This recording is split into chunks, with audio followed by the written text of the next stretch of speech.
Nightmare Tower by Sam Merwin, Jr., writing as Jacques-Jean Ferrat.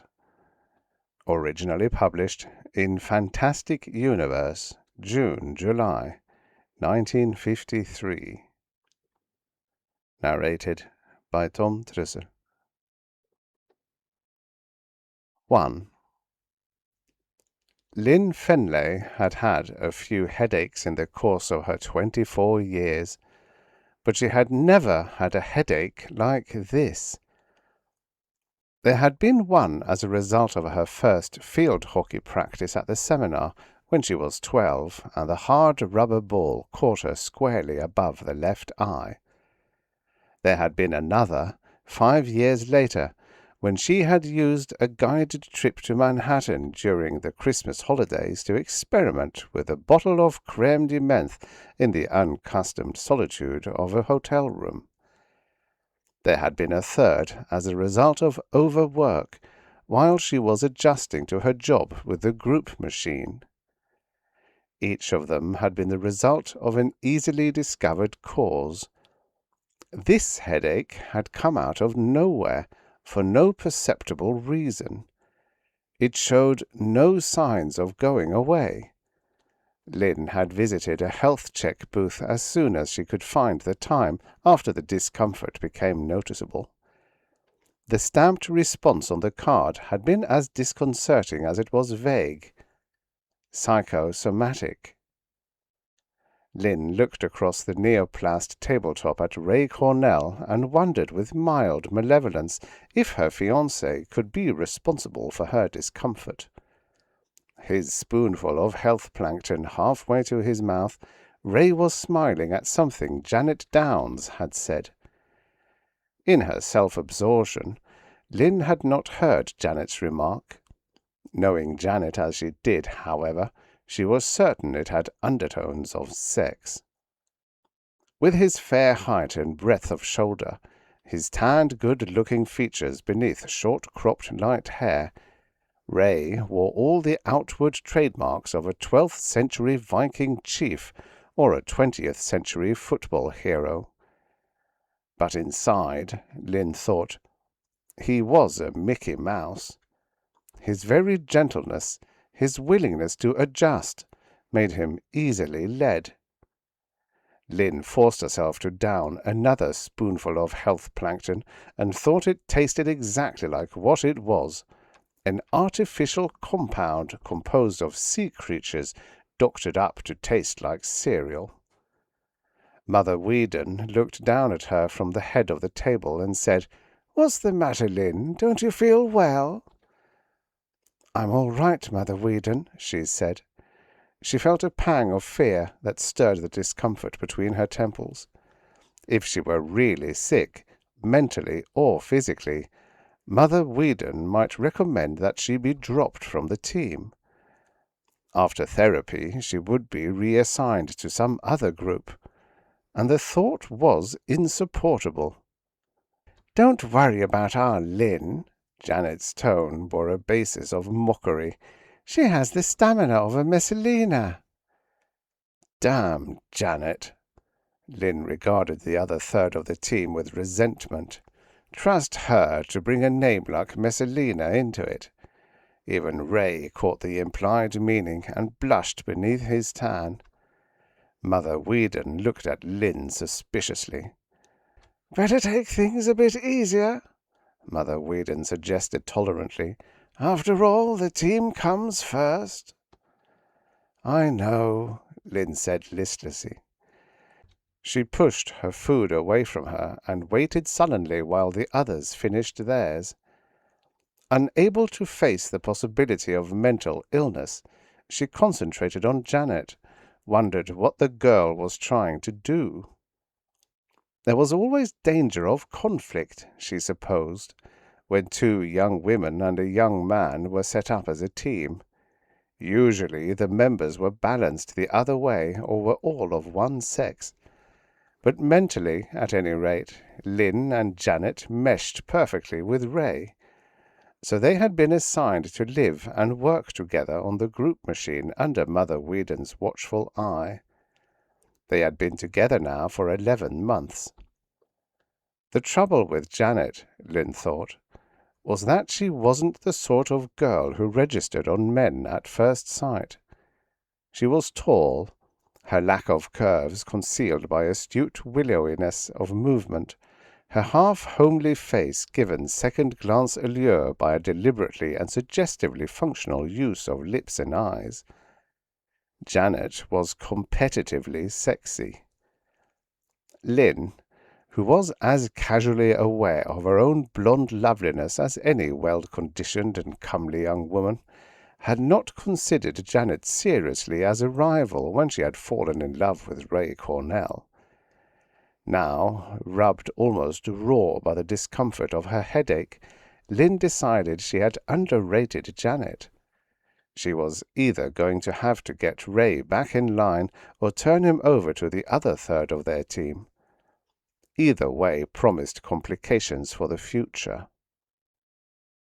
The three of them walked the 1,000 meters to the brain station, avoiding the moving sidewalk strips that would have sped them there in 3 minutes instead of 15. Lynne, who usually enjoyed the stroll through the carefully landscaped urban scenery, found herself resenting its familiarity. Besides, her head still ached. As they moved past the bazaar block, halfway to their destination, Lynne found herself wincing at the brightness of the window displays. Usually she found the fluorescent tri-dye shows stimulating, but not today. Nor was her mood helped when Janet, nodding toward the plastifur coats in one of them, said, "I wish I'd lived a century ago when a girl really had to work to win herself a mink coat." And Ray replied with a smile she could only interpret as a leer, "You'd have been a right busy little mink yourself, Jan."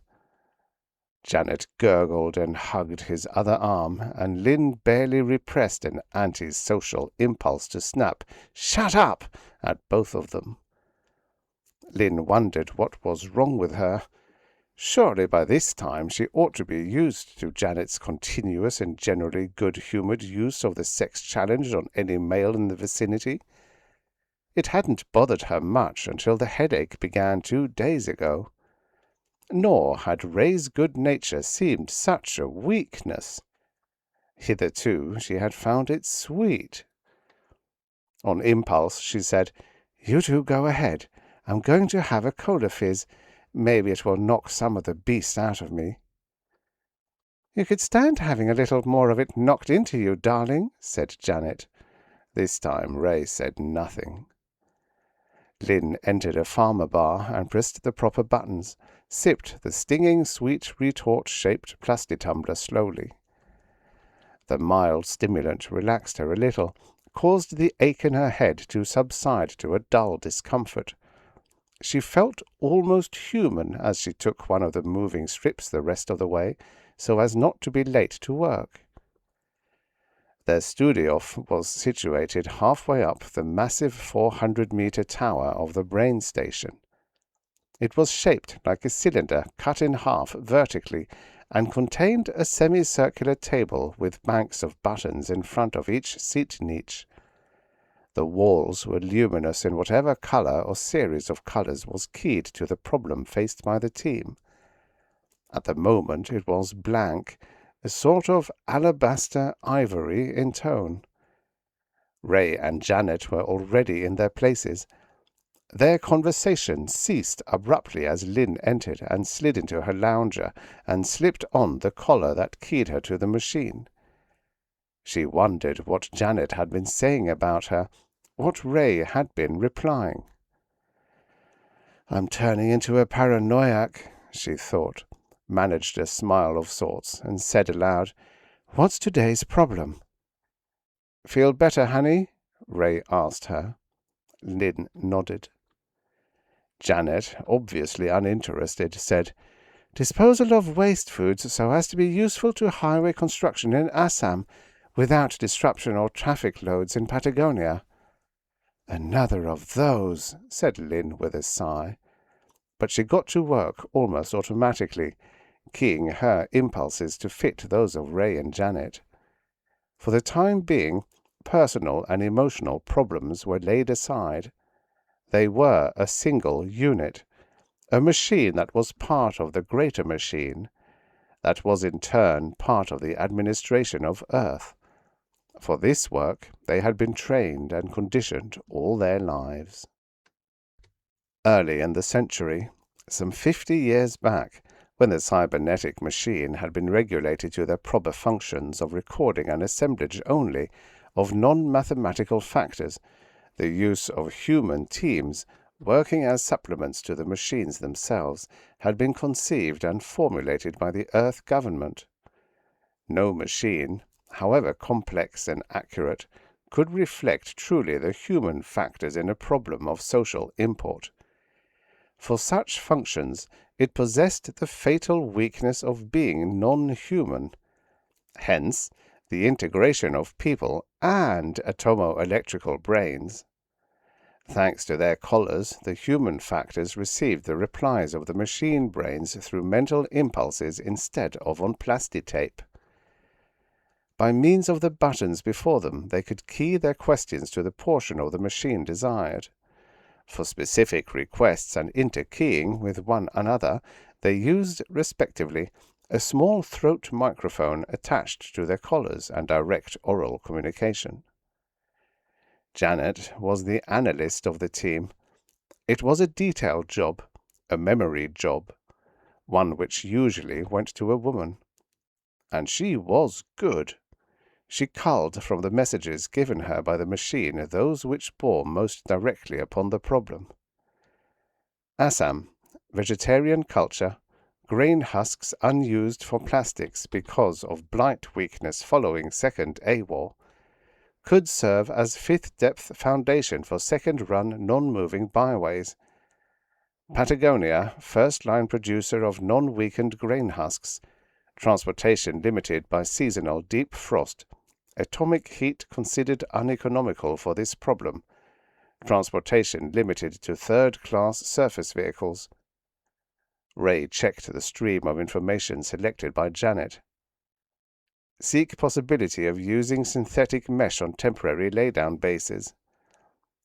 Ray was team coordinator, who assembled the facts selected by Janet, put them in shape toward solution of the problem. Then it was Lynne's turn. In a way, save that all three of them were vital to team success, she was top dog. It was up to her to listen to Janet's stream of information, to follow Ray's assembly job, to say, "This will work," or "This will not work," or perhaps, "This will work if we do such and such, rather than thus and so." There weren't many who could fill this job of synthesizer without too wide variance from the judgment of the machine itself. Consequently, there weren't very many teams actually at work, perhaps a score, give or take a few, at any one time. Such synthesization demanded a quality almost akin to intuition, but intuition disciplined and controlled to give results as often as needed. She concentrated now, though her head was troubling her again, keying her whole being to Janet, then to Ray. And to her horror she began to get a picture, not of the problem of using waste matter to abet highway construction in Assam without disrupting the climate-limited transportation of Patagonia, but of the thoughts and feelings of Janet Downs. It was frightening to realize that she was reading everything Janet kept carefully concealed behind the sardonic mask of her personality. It was disturbing to discover how much she herself was resented and hated and feared by Janet. It was horrifying to learn how hungry was Janet, how she thirsted to smash Lynne's attachment to Ray, how she planned to use the problem of the headache to discredit Lynne, not only with Mother Whedon and the Mind Authority, but with Ray himself. "I must be going crazy," Lynne thought, and became sickeningly aware that she had missed a query from Ray. She turned her attention toward him, found herself enmeshed in a confused jumble of thoughts in which Janet figured with shocking carnality, while she herself was fully clothed and placed on a pedestal resembling a huge and grotesquely ugly frog. "Why," she thought, "Ray fears me, almost hates me." Once again she had lost the thread. Desperately she strove to catch up, found herself issuing an answer. "Suggest employment of sea transport to solve problem." Where had that one come from? Lynne wondered. The ocean lanes had not been used for 2/3 of a century, save for fishing and excursions. But hundreds of the old double-hulled cataliners of the pre-atomic air age were still in their huge cocoon capsules in various nautical undertakers' parlours. She watched the large indicator breathlessly, wondering what the machine would answer. Almost certainly a 1.3 variation, which would mean the problem would be shunted to another team. An 0.2 variation was considered normal. Lynne's decisions, over the 11 months of her assignment, had averaged 0.13. Her best mark had been an 0.08. She caught a flash of Janet's thoughts. Lucky SSG so-and-so. She wasn't even paying attention. Rigorously, Lynne forced herself to concentrate on the large indicator. It flashed a warning blue, then yellow, then red, and then showed a round single O. It was, Lynne thought, impossible.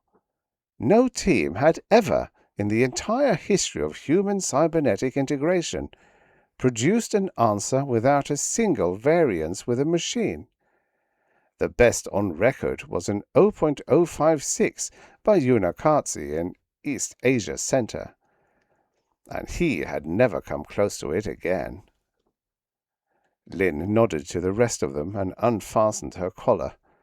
She felt a little sick to her stomach. An O-variant answer was supposed to be impossible, but she had attained one, and at a time when her mind had been wandering, thanks not only to her malaise, but because of her shocking telepathic experience. She wondered dully if the two factors were integrated in her incredible result. Like the monkeys with 50 million typewriters composing a Shakespearean sonnet.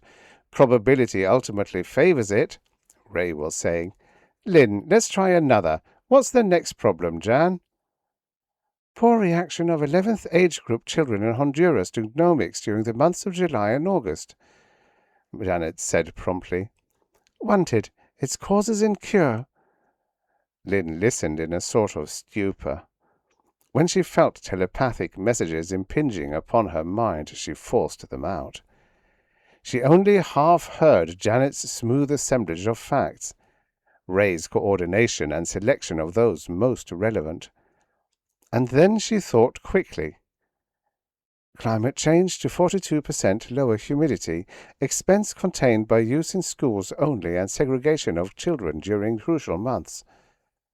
Again, the flashes from the indicator. Again, the 0. Janet regarded Lynne with odd speculation in her hazel eyes. Ray looked a little frightened. Lynne said, I don't know what's going on, but my head is killing me. I'm going home and rest. What about our date tonight? Ray asked quickly. Too quickly. She studied him a long moment. She did love him. She did want to marry him. She did want to bear his children. Or did she? She was going to have to face the problem squarely and do it soon. She said, I guess you'd better give me a rain check, honey. She walked out the door with a vivid picture of what Janet was thinking. Janet was going to do her damnedest to take Ray away from her that night by the oldest and still the most effective weapon a woman could use. And if Lynne tried to make trouble about it, she intended to make trouble for Lynne.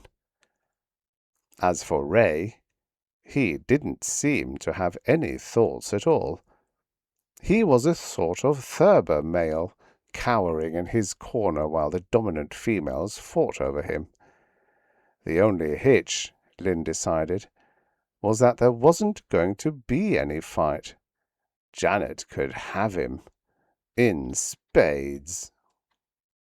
She took the moving sidewalk back to Mother Weedon's.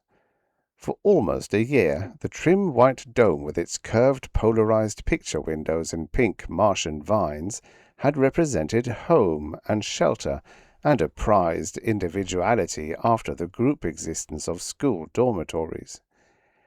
Now it looked like half an egg of some menacing, unearthly bird, half an egg into which she must crawl and hide, unsure of how long it would afford her shelter. Even Mother Weedon, a shrewd and kindly widow of 60, whose strength and good humour made her the ideal team matron, looked alien and oddly menacing. She caught the older woman's thoughts as she entered the house. "What's happened to Lynne? Always thought that girl was too bottled up. She should have married Ray 6 months ago. He's not the sort of male even a girl as pretty as Lynne can keep on a string indefinitely, not with a harpy like Janet in the picture." Mechanically, Lynne ran her fingers down the magna-zipper of her blue plastifleece jacket, deposited it carefully against the magnetic hook on the wall of the entry. She felt a renewed weakness, a sickness that made her head throb more severely than ever. All the way back from the brain station, she had been seeking reassurance in the probability that her sudden telepathic ability was caused by some stimulation of the machine, would vanish when she broke contact with it. Now she knew better, and her panic increased. She almost ran to the escalator so she wouldn't have to exchange chatter with Mother Weedon. She literally had to be alone. 2. Lynne stirred uneasily on her plaster mat. She knew she was there, felt sure she was not asleep. Yet the dream persisted, holding her in a grip that was tighter than reality. She was alone in a strange crystalline chamber, high up in a strange crystalline tower. Thanks to the fact there was no metal in its construction, nowhere was there rust. Yet her chamber, like the tower itself, showed definite signs of age and ruin. An irregular segment of one wall had been penetrated by a missile of some sort and patched with plastic spray to keep out the thin, chill, unending wind. On lower levels, she knew, were larger scars of long-forgotten destruction. Just above the transparent arched ceiling, what had been an elaborate tracery of gleaming flying buttresses, their functional purpose long since lost, stood precariously in a pattern of ruin. Here and there about her, other surviving towers of the city rose in more serious stages of decay. And far below, on the wind-swept square, huddled the gleaming egg-shaped shelters of the Earth folk. Beyond the city area, the red desert and green oases stippled off to the dark horizon, or advanced to invade the steep scarp of the far bank of the great canal. Lynne was alone in a tower on Mars. Instruments, strange to her eyes, but stamped with the familiar patterns of earthly design and manufacture, lined 3 walls of the chamber. She knew she should take the downlift and return to the tiny cluster of earth dwellings in the court below, that her tour of duty was ended. Yet she could not leave. Voices whispered within her head and tugged at her emotions, voices whose owners she could not see, whose embodiment lurked ever just beyond the range of her eyes, no matter how quickly she rolled them. voices that begged for her assistance, offering unheard-of pleasures as a reward, unthought-of torments as punishment for her refusal to cooperate. They were strange voices, whose message bore the corrupt cynicism of the very old, coupled with the naive enjoyments of long-deferred second childhood. Alien voices. Or were they alien? Wasn't it rather that she was the alien, like those other earth folk who lived in the cluster of pathetic little huts below, who strove to reclaim the too lean atmosphere of a planet, most of which had long since escaped into the star-studded black velvet backdrop of space? Yes, it was she who was alien. And with the thought came another, a human picture, so horrible, so gruesome, that her mind refused to accept it. Yet she knew it was vitally important she see it clearly. But the others, the invisibles, kept derailing her concentration with their whispers of joys unknown before to mortal man or woman, their soft threats of torments beyond those conceived by Dante himself. "Let us in," they offered softly, with the mischief of the very old. "Let us in, and we shall romp and travel, and find new uses for your bodies. We shall live side by side within you, and lead you to pleasures no soul contained by bodies can ever know. We shall." There was something Lynne should ask them, an answer to their Saturnalian bribery, but like their visibility, it refused to rise to the upper level of her consciousness. She felt sudden shame at not being able to speak, fear at her inability to marshal needed thoughts, fear that grew quickly into terror while the all-important question struggled vainly to make itself uttered. Laughing like rollicking imps, the whisperers closed in a hemisphere about and above her, dancing in weird, joyous, malicious rhythm, and bottling up reason as effectively as a plastivile. All at once she found herself holding her head and screaming at them to go away. Lynne woke up. She discovered herself already sitting erect on the plaster mat, supported by hands that dug into its pneumatic surface. She looked wildly around her, noted the familiar tri-dye picture of Victoria Falls on the wall, the blank vidar screen on its stand beside the magna closet entry, the pick window with its familiar vista of morning sunlight and greenery outside Mother Weedon's. Only then did she become aware that her headache was worse. It seemed to grow with each successive morning. During the day it lapsed at times to mere vague discomfort, and with the aid of a couple of Syntholord pills she was able to sleep. But when she awoke each following morning, it seemed a trifle worse. She stepped into the bath stall, which performed all functions of cleansing and elimination simultaneously, felt briefly better, and got into sandals, clout and bolero, polarizing them to a gaudy scarlet, which clashed with her fair colouring but expressed her mood of defiance, not only at her own ailments, but the personal treachery of Janet and the waverability of Ray Cornell. Mother Weedon smiled approval of this gay gesture when Lynne took her place at the breakfast table. "I'm glad you're feeling better, Lynne," she said. "I've been worried about you lately." "Really putting it on, aren't you, honey?" Janet asked with a trace of resentment.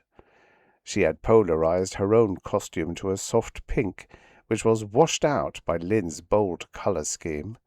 Nor could she change it during the day without revealing her defeat. "Delicious!" exclaimed Ray, ogling her with delight and pouring paprasol instead of sucrol on his health plankton. Lynne laughed as she hadn't laughed in days. She wondered why she felt so suddenly light-hearted and happy, especially after her waking nightmare. Then, suddenly, she realized she was utterly unaware of what the others were thinking. She was no longer telepathic. She was normal once more. However, it required no telepathic powers to sense that Ray was in a sadly shattered state over whatever had happened between Janet and himself on their date the night before. Lynne surmised that her rival had enticed Ray into full courtship, that he was now suffering from remorse, revulsion, and a resurgence of desire for herself. She wondered why she didn't care, then realized that Janet was no longer her rival. Ray was a nice boy, a highly trained and talented boy, but she wasn't in love with him any more. There were, she thought, probably 500 million unattached males in the world at any given moment, many of them far more interesting and attractive than Ray Cornell. All she had to do was look for them. Headache and nightmare receded further with each mouthful of breakfast she ate. Her appetite was back, and she kidded brightly with the miserable Ray and a rather sullen and suspicious Janet all the way to the brain station. And then things began to happen that shattered her new-found adjustment. She was barred from entry to the studio. The electro screen admitted Ray and Janet as usual, but remained an invisible wall that refused her admittance. She was no longer keyed to the group machine. Before she could try again, a Magnavox said, "Please report to Integration Chief on floor 80. Please report to Integration Chief on—" Ray looked scared. Disruption of a team during working hours was an emotional shock. Even Janet showed traces of fright. But she managed a grin and said, "Give him the old treatment, Lynne, and you can't lose." She accompanied the remark with a thoroughly carnal bump. Lynne said nothing, being incapable of speech. She turned and made her way to the mobile ramp, had a sudden vivid recollection of the older but far more efficient lift on the Martian tower in her dream. She felt sick to her stomach, and her headache was thumping again. She had never been on the 80th floor before. It was reserved for guiding geniuses who had no time for mere group machine members except in case of trouble. Lynne wondered what she had done as she entered a room with walls of soft rolling colors. The man on the couch, a tall, lean, saturnine man with dark eyes that seemed to read right through her from out of a long-lined white face, didn't leave her long in thought. He said, "Miss Fenley, I'm afraid I have bad news for you. As a result of your amazing performance yesterday, your usefulness as a group machine worker is ended." "But I was right," she protested. "I had the first zero variation in integration history." "You needn't be so frightened," he said more gently. "I know this must be a severe emotional shock. You were right, by the machine. We need human factors in cybernetics to show us where the machines are wrong, not where they are right. To come up with two successive zero-variant answers implies some sort of rapport with the machine itself. We can't afford to take further chances." Lynne sat down abruptly on an empty couch.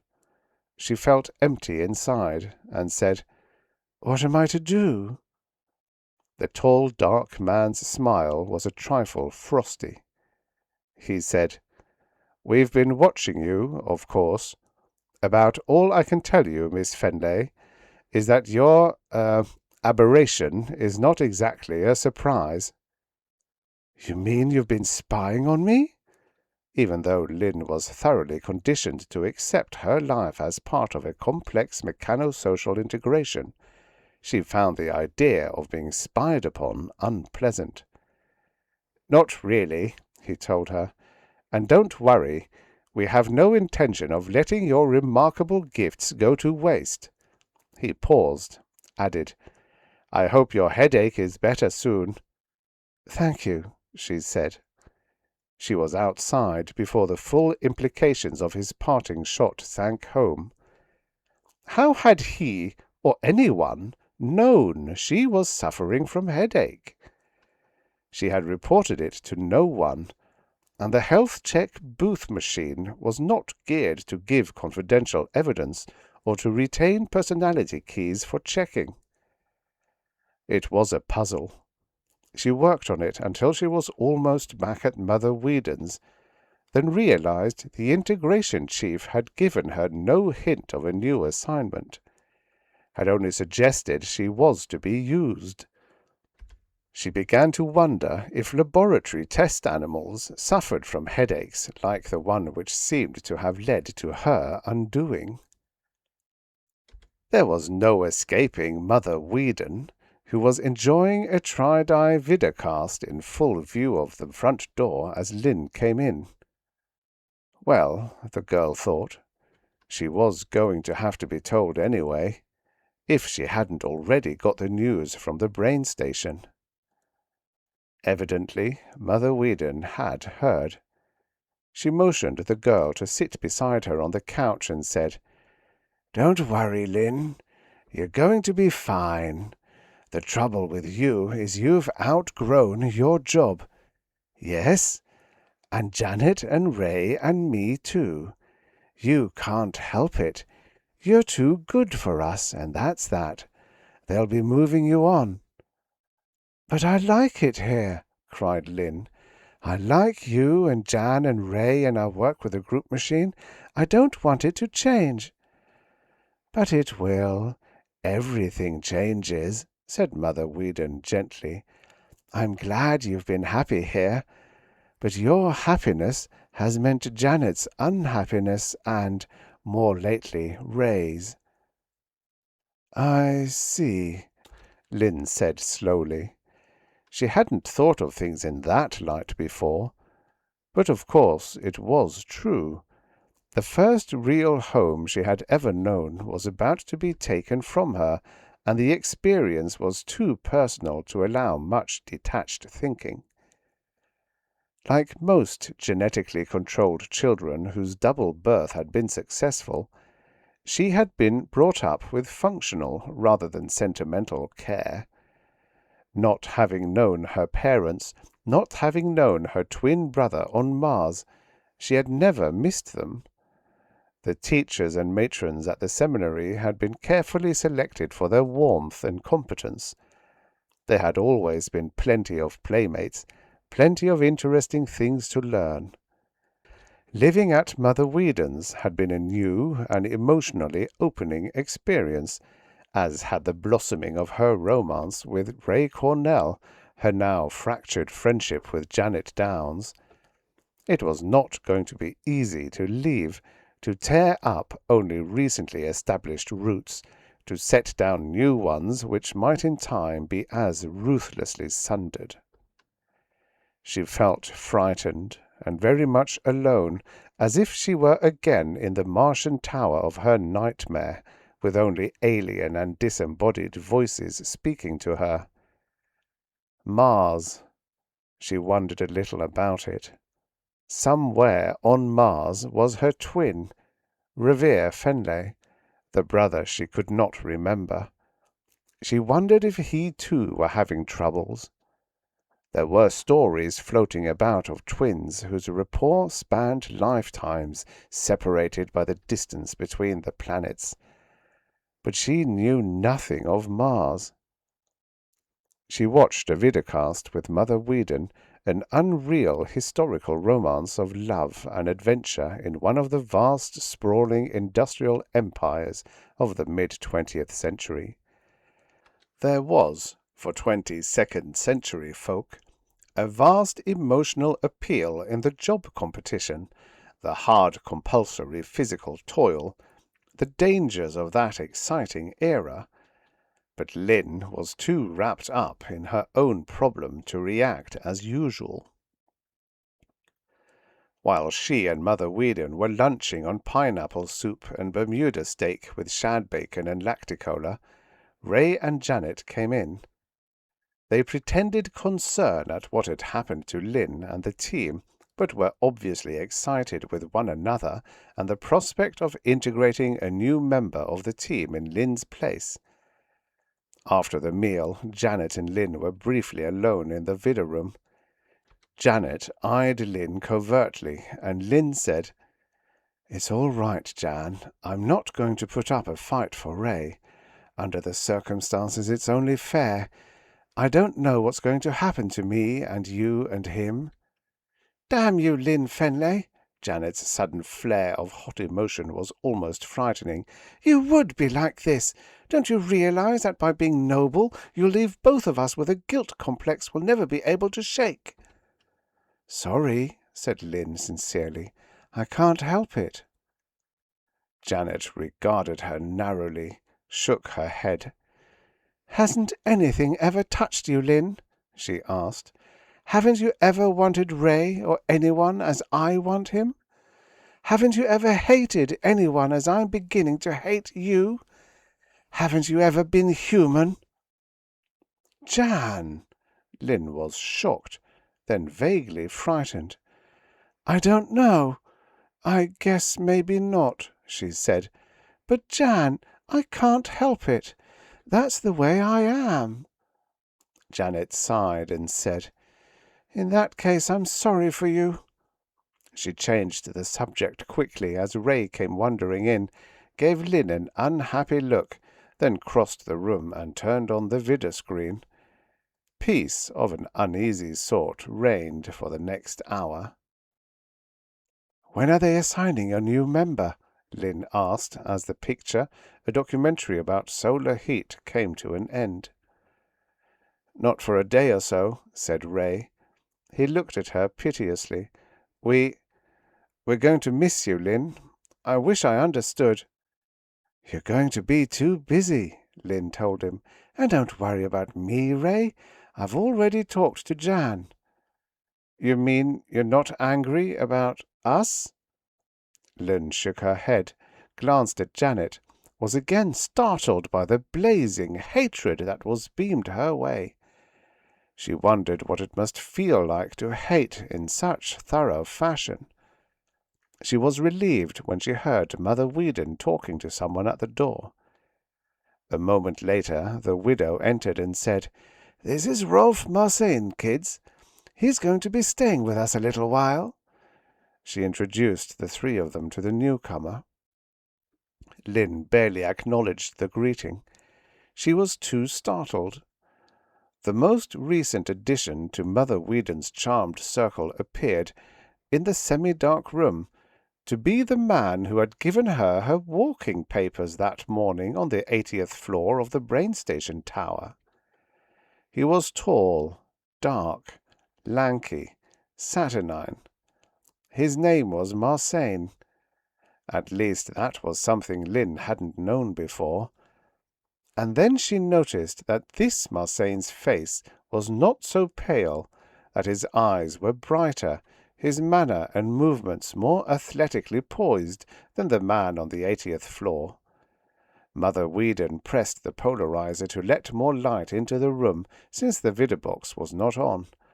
The stranger's tan, seen in the light, was startling, especially to Lynne, who had seen his pale double so recently. His double. That meant his twin, she thought. And if his twin worked in the brain station, then this man must be a Martian. Certainly that would account for his tan, caused by living under the thin atmosphere of the red planet, as it would account for an athletic poise acquired during the hardships of Martian existence.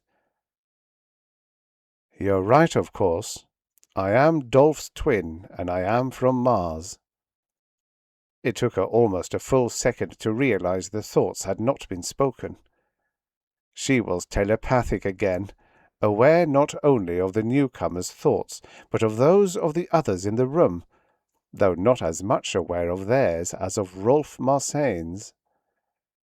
She looked at him with something like panic, saw his brilliant dark eyes upon her, noted that he wore his clothes well, that there was something almost lupine in his grace, something almost overpowering. You must know you're beautiful yourself, Lynne Fenley, if soft and unawakened. I have an idea I could turn the trick. It was like a blow. Not only could she read his thoughts, Lynne realized, but he could read hers. She felt her face flame, and a sudden surge of resentment toward his arrogance that forced her to leave the room, lest she reveal the weakness it caused. And as she left, his soft laughter rang like hailstone in her ears. 3. The days that followed Rolf Marsane's arrival at Mother Weedon's became, to Lynne, a period of waiting. It was a period of waiting games as well. No summons came from the 80th floor of the brain station to give her a clue as to the nature of her next assignment. For the first time in her life, she found herself hung in a vacuum with nothing definite to do or to look forward to. Naturally, she wondered whether Rolf Marsane might not be the answer to this facet of her problem. But not even her growing telepathic abilities could pry a response out of his mind. He seemed to be visiting the home planet on the vaguest sort of business, something to do with development and transport of specially bred plant and animal stock for the Red Planet. It seemed absurd on the face of it that such an obviously able adjustee should be returned to Earth on such a mission, especially with every gram of interplanetary ship space at a premium. Yet, either it was truth, or Rolf had developed some method of screening his thoughts against telepathic probing, a frightening idea in itself. He hung around Mother Weedon's most of the time. As a result, Lynne saw a lot of him throughout the days and evenings, a fact which both pleased and alarmed her unreasonably. It was during the third night of his stay that he invaded, or tried to invade, her nights as well. Before drifting off to sleep, she found herself dwelling on him with relaxed reverie. Ray and Janet had had some sort of quarrel, and the atmosphere that evening had been far from pleasant. It was a relief to lie alone, to let her thoughts roam and quest as they would. Rolf had talked of Mars during a stroll to the bazaar mart during the afternoon. He had described a boar hunt on Earth's sister planet during a night when both Deimos and Phobos were describing their rapid orbits across the cloudless sky. The pig, as man's most adaptable food animal, had been the first livestock imported to Mars less than 3 decades earlier. Now, according to Rolf, the animals had in large measure reverted to their feral state and constituted a menace to man and his works alike. "We used flashlights and small arms paralyzers on that hunt," Rolf said. "We flushed a whole herd of them in an erosion gully along the border of the Great Southern Canal. Didn't get so much as a smell of the brutes until we were right on top of them. At that, we managed to nab a baker's dozen for detusking and redomestication. Fur cab, it was touch and go for a bit.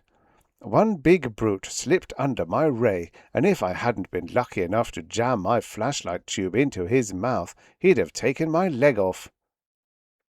"What does fur cab mean?" Lynne asked, a little annoyed at feeling an atavistic thrill from the account of the primitive hunt. To her delight, Rolf actually blushed beneath his tan. He began with, "I don't think you'd appreciate its meaning," then recalled her telepathic powers and shut up and blushed more deeply. At which it had been Lynne's turn to feel her face grow hot. The meaning of verkab, an approximate translation of certain graphically illustrated ancient Martian runes, was explicit to the point of bawdiness. Yet on Mars, apparently, it was used in mixed company. So, lying half asleep, Lynne not surprisingly visualized the boar hunt as Rolf had described it. She could see his weatherproof aluminium clothing gleaming in the pale light of the swift tiny moons, shining in the occasional ray of a flashlight as he and his shadowy companions worked their way along the eroded bank of the canal. Then the sudden rustle and thump and grunting of the beasts as they came charging out of their threatened shelter, their vast menacing shapes with huge tusks and little red eyes glittering in the confused criss-cross of flashlight rays. She saw the paralyzer's brief glow, heard the thud of falling animal bodies, saw the sudden rush of one furious beast inside the protective sweep of Rolf's hand-weapon, saw his quick, graceful, evasive movement, heard the champ of savage tusks crushing the hard alloy of the metal tube. Once, on the vidoscreen, she had watched a toreador do his dance of death with a furious bull in an historical show. Rolf, she thought, was slim as a toreador, slim and graceful and equally accustomed to facing danger and death as an accepted part of life. Then, she told herself scornfully, she was reverting to the primitive as if she were a Martian sow herself. She thought of the word verkab and what it meant, and felt her face grow hot in the darkness. For she could visualize Rolf and herself in a way she had never been able to think of herself with Ray Cornell. "It's not confined to Mars, darling," came the sudden probe of Rolf's thought over hers, "but it takes a Martian to be the best." Reverie was obliterated by rage. She sent back a string of thoughts that should have blistered Rolf's brains, if he had any decency. He withdrew before her counterattack, and she wondered if he really did have any decency, or if her rage were all she had pretended. She was cool to him the next day, and the arrival of the new member of the group machine gave her opportunity to avoid him. Her replacement was a dark, stocky, quiet young man named Alan Waters, and he seemed quite smitten with her, a fact which made Janet visibly jealous. Lynne found herself quite enjoying her triumph. But the day after, when the other three reported for work at the brain station and Mother Weedon visited the bazaar mart for some needed household supplies, Lynne found herself looking at a mischievously contrite Rolf across the breakfast table. He said, "I'm sorry if I've offended you, Lynne. Apparently I made the mistake of thinking you had blood in your veins." Lynne acted without volition for the first time since early babyhood. She picked up the plastisaucer in front of her and flung it across the neoplast tabletop at him. He ducked, and for a moment his dark eyes blazed with laughter, and then he sensed her distress and helped her with the attic-cleaner. She tried to apologize, but the words refused to come, and he never mentioned the incident afterward. Instead, he took her for a walk through the park and talked to her of the more feral beauties of his own planet. "It's far wilder than this," he told her, gesturing at the neat clusters of trees and flowers, the perfectly clipped hedges about them. "Wilder and deadlier and far more beautiful." "This is perfection," she told him. "And perfection is death," was his reply. I thought Mars pretty much a dead planet, she said. It's a vast mausoleum, he said, his eyes lighting. A mausoleum visited by new life. A mausoleum in which the very souls of the dead themselves seem beginning to stir. Its raw new life burgeoning on the old. He talked on, and she felt the beginnings of small responses stir within her and frighten her. For she had been conditioned to Earth, and to wish for Mars was wrong. Finally he stopped and faced her, and captured both her hands in his incredibly strong ones. Lynne, he said, I haven't much longer here. I want to take you back home with me. Will you come? Home? On Mars? She countered. The idea was impossible. Yet, somewhere within herself she wanted to go. Then the reasons, the millions of reasons why she couldn't say yes came flooding up within her. Surely Rolf knew them. Or did he? You know the system and the reasons behind it, she reminded him. You have a twin right here in the city. I've talked to him. It was he who gave me my walking papers from the group machine. He told me, said Rolf quietly. He told me a lot about you. Enough so I wanted to see you and get to know you. Now that I do know you, I want you to go back with me. Can't you see, darling? There's little use for telepaths on Earth. On Mars, we need them desperately. I think I can arrange a transfer. But my brother is already there, she told him a little desperately. They can't leave two of us on one planet. And what right have I to ask him to come to Earth? He's not conditioned. But maybe he'd like to come back, Rolf suggested. Maybe he's not happy on Mars. It's not just that, she said miserably. Nor was it.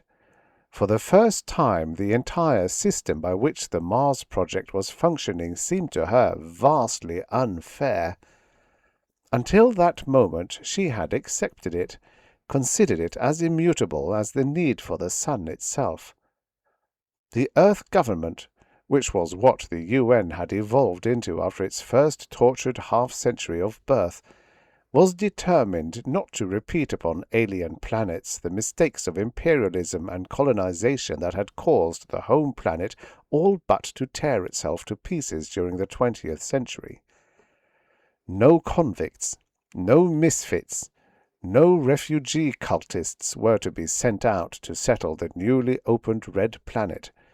Instead, the cream of Earth's best trained, most gifted, and strongest young men and women were to do the preliminary settling, for it would still be many years before the arid world would be able to support much humanity. There had been protests, chief among them a group of eugenicists who felt that loss of such a large group of qualified young folk would cost the home planet more genetically and socially than it could afford. The answer had been genetically induced twins on the part of parents qualified to pass a wide variety of mental, physical, and psychiatric tests, open to all who wished to join the project. One of each set of such induced identical twins was early selected to go to Mars, the others to remain on Earth. Thus, Earth lost nothing, yet had its potential Martians, ready for conditioning and training in special seminaries for lifetime work on the Red Planet. When one of a pair of twins was a girl, the other a boy, the boy was the one sent out, since life on Mars was still a rugged affair. Thus it was that Lynne had been reared for an Earth career, while her brother, Revere, had been educated and coached for a Mars life. Lynne's entire 24 years had been passed for the purpose of integration into and work for the improvement of humanity on her native planet. The very idea of Mars was terrifying, as was the idea of travelling there through space. She simply couldn't endure the wrench of the trip, the separation from all that mattered. Rolf stood there quietly, letting her thoughts flow without interruption. Then he said, "I see. But it's not as bad as all that, darling. After all, I made the trip in reverse." "But that's different. You're a man," she protested. "Nor is being a man as bad as you seem to think," he said, and she sensed that he was teasing her and was grateful for the change in mood. Before she realized what she was doing, she called him mentally a thoroughly bawdy Martian word. "Where did you learn that?" he asked, startled. "Where do you think?" she countered, and enjoyed seeing him blush again. They had a pleasantly innocuous time together the remainder of that day and evening. The following morning Lynne awoke from another horrible nightmare of alien worlds to find her headache back in full force. So bad was it, in fact, that after making a half-hearted effort to get up, she fell back on her plaster mat, actually moaning a little. She felt as if she were undergoing some long-forgotten sort of Inquisition torture. Rolf walked into her room within the hour, and so sick was Lynne that she didn't even protest his presence. He said, "Lynne, darling, you've got to get over this. Believe it or not, you're killing me." "Then stay in your own mind," she managed a whisper of a smile. "You're like a bad tooth," he said inelegantly. "You know it's going to hurt if you touch it, but you can't stop running your tongue over it." "Oh, shut up," she said rudely. "So now I'm an ulcerated tooth. I've never had one, so I wouldn't know." "Nor have I," he replied promptly, "but I've read about them. Come on, I'm going to take you to Centromed and get you fixed up." "I'm too ill to move," she quavered, alarmed at the prospect. But he simply moved in and took over, virtually forcing Lynne firmly but gently into her clothes, getting her downstairs and onto a moving strip, escorting her through the prophylactic entrance of the huge vertical cross of the Centromed, giving her in charge of a stern-faced but kindly physician in white, who put her in turn in the hands of a giant red-headed nurse in steropants and white cap. Lynne never did find out what they did with her. She recalled lying down and looking up at a hypnotic ceiling, drifting quickly into merciful unconsciousness. When she recovered, her headache was gone, and she had a sense of having undergone an important experience. "Miss Fenley," the doctor said, "you're undergoing a period of mental growth and change that in your case seems to make such suffering periodic." "What can I do about it?" she asked in panic. "I believe your trouble is one of environment," he replied. "During this period of readjustment you find familiar surroundings unsufferable. In plain English, you need a change." "But how am I to get it?" she asked. "That is hardly our department," he told her. "You'll have to take it up with your integration chief, I'm afraid. Naturally, we'll be glad to make a recommendation for transfer on medical grounds." Thanks a lot," she said uncertainly. She walked out of the building and discovered it was already late afternoon. Unsureness chewed at her for the first time in her well-ordered life. The headache was gone, but it might return if she didn't make a change, and she didn't want to leave the only home she'd ever known. Rolf rose from an alloy bank on which she had been sitting and said, "Headache gone, Lynne? You look upset." "Headache's gone," she replied, "but it may come back." "Not if I can help it." he told her, and she took his arm in hers and squeezed it to show her appreciation. Rolf might be a barbarian, she thought, but he had been kind and helpful. "Thanks for the crumb, anyway," he told her, and her confusion grew almost to tears. They rode back to Mother Weedon's in silence. Because of her fear at finding herself becoming so dependent on Rolf, she flirted outrageously with Alan Waters, the team replacement, after dinner. When he followed her out into the garden and told her he was madly in love with her, she didn't exactly discourage him. Just then, her soul and body alike craved appreciation. A furious Ray Cornell interrupted their third kiss. He strode through a gap in the hedge wall and pulled Waters from her roughly and said, "They told me I'd find you two out here." "What right have you to interfere?" countered Waters. "This," snapped Ray, throwing a clumsy punch at his rival, who threw one back in return. Lynne let out a gasp of alarm and tried to move between them, but was brushed rudely to the ground. So hard did she land that for a moment the world seemed to swim. She shook her head to clear it, felt the alarm gongs she had come to know preceded a return of her headache.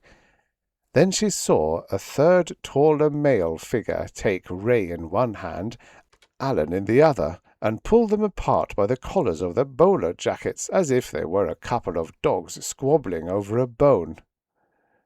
"You men are supposed to work together," he said quietly. Then his voice rising a half-tone and increasing in force, "Why in farb don't you?" With which he cracked their heads together with stunning force, tossed them to the turf like a pair of sacks, and came over to help Lynne gently to her feet. She collapsed into his arms, for the first time let his lips seek hers, responded to them. Later, how much later she didn't know, for during that day and evening she seemed destined to lose large chunks of time. She looked up at him, reveling in his controlled strength and leanness. "Rolf," she said, "I'm sorry. That was my fault." "You'd have been less than a woman if you hadn't done something like it to put me in my place," he whispered. "But it seems so cheap now," she said, "and my head—" "It wasn't cheap because you didn't know," he told her. "As for your head, you need a change. You're going to get one. You're leaving with me for Mars tonight." "But, Rolf—" she began. "Come on, honey," he told her. "It's all arranged. We've only got a couple of hours to make the ship." She walked back to Mother Weedon's with his arm around her, stumbling a little from time to time like a blind woman. She was going to Mars, and the mere idea scared her almost to death. 4. Lynne, who had been largely brought up on stories of pioneer space flights in which the passengers had to endure tremendous initial acceleration, was pleasantly surprised by the takeoff. She probably would have known better had her conditioning and training not geared her to such complete uninterest in anything beyond the atmosphere that she seldom thought of the stars except as pretty lights in the sky. She did have to strap herself to her bunk before the immense silver teardrop rose slowly upward towards space, but as the stewardess explained in routine tones, the strap was a mere precaution against a possible lurch caused by brief failure of one of the launching jets. And within 5 minutes after takeoff, a tiny sign lit up over the cabin door that read, "Unfasten belts. Smoking permitted." She sat up and loosened the strap and swung her feet to the deck, noted her roommate was doing likewise. In the turmoil of catching the Mars ship, Lynne had had little time to notice her. She managed to recall that her name was Joanna something, and that she was an expert in animal husbandry. She was a handsome, immense South African girl whose dark complexion wore traces of both Caucasian and Oriental, as well as Hamitic ancestry. She offered Lynne one of the new skinless cigarettes. "You an integration business?" she asked. Lynne, who knew nothing of affairs on Mars, probed quickly and discovered that the girl had in mind was a coordination trip by an Earth government executive. She shook her head, said, "No, I'm going for good. I understand there's a job there for me." The African girl regarded her curiously, then said, "I don't want to sound rude, but aren't you a bit old to be going home?" "I guess maybe I am." Looking more closely at her cellmate, Lynne saw that for all her evident maturity, she was still a girl in her late middle teens. "They came after me." As the girl nodded uncomprehendingly, Lynne wondered if what she had uttered as a polite brush-off lie might not be the truth. There was a definite pattern of continuity to events following her first headache and her non-variant answers at the brain station. "Let's go to the saloon and see the stars," Joanna suggested. It seemed like a good idea. Besides, Lynne wanted to talk to Rolf to discover if there actually was considered motive behind her apparently aimless emigration to the Red Planet. She said, "How long does this trip take, anyway?" Joanna's jaw dropped, and her black satin hair gleamed with liquid highlights as she shook her head. "Crihat, you are green!" she exclaimed. Then, assuming sociability with an effort, "You're mighty pretty, though. The trip takes a little more than one Earth day." "Thanks, I see," replied Lynne. She felt she was beginning to see a lot of things. Along with her archaic ideas about the rigors of a spaceship takeoff, she had apparently retained some mighty obsolete theories about the speed of space travel, at least on the Earth-Mars run. In her mind, it was a matter of weeks, if not months, depending upon the relative positions of the two planets. A little over one Earth day. If her growing feeling that she was the victim or core of some vast unseen conspiracy were correct, then there would have been plenty of time for Rolf to be summoned from Mars after her non-variant answers had given the brain station bosses the clue to her newly developed telepathic powers. But why all the secrecy? It didn't take her long to find an answer. Had she been asked immediately to come to Mars, she would have refused point-blank to make the trip. Her conditioning, her whole life, would have forced her to reply in the negative. So Rolf Marseille had been sent for with orders to make her want to leave Earth with him, by fair means or foul, and he had not hesitated to employ the foul. She felt her whole body blush as she recalled some of the brazen suggestions he had made, some of her responses, especially to his embraces earlier that evening. It was going to be a very interesting session, she decided, as she followed the girl into the single small but beautifully compact central lounge or saloon that space requirements permitted on the Mars ship. She looked around, but failed to see his tall figure and saturnine face. Treacherous face, she thought. Among the half-dozen passengers already reclining in plasto lounges, watching the amazing panorama projected on the ceiling from the viewplate recorders in the prow and stern of the huge space vessel. She followed Joanna to a chair, tried to share the girl's tremulous excitement. After all, she thought, she had felt much the same on emerging from the seminary to take the first position as a data recording supplement for the biggest of all cybernetics machines, the brain that occupied 6,000 acres of the Sahara Desert. "Look," the girl whispered enthusiastically, "there's X3, the last of the derelict space stations." Lynne watched the oddly complex structure that resembled a pair of unrooted pyramids fastened point to point as it revolved slowly across and out of the plane of vision. "What do they use it for now, Joanna?" she murmured. "Nothing," the girl said with a trace of scorn. Lynne knew she should have known about that. She recalled now a Vidar newscast in which the abandonment of the last of the space stations had been mentioned. In the years before A engines were finally perfected, space stations were vitally necessary as changeover stops for interplanetary rocket flights. But once fuel ceased to be a problem, they had been used merely as meteor warning points and weather stations. In the first function they had proved useless. In fact, one of them had been destroyed by a large space missile, and weather forecasting and control were practiced far more efficiently by electronic mastery of the heaviside layer. Lynne shouldn't have forgotten, but when she heard it, the matter of space stations had been utterly unimportant in her life.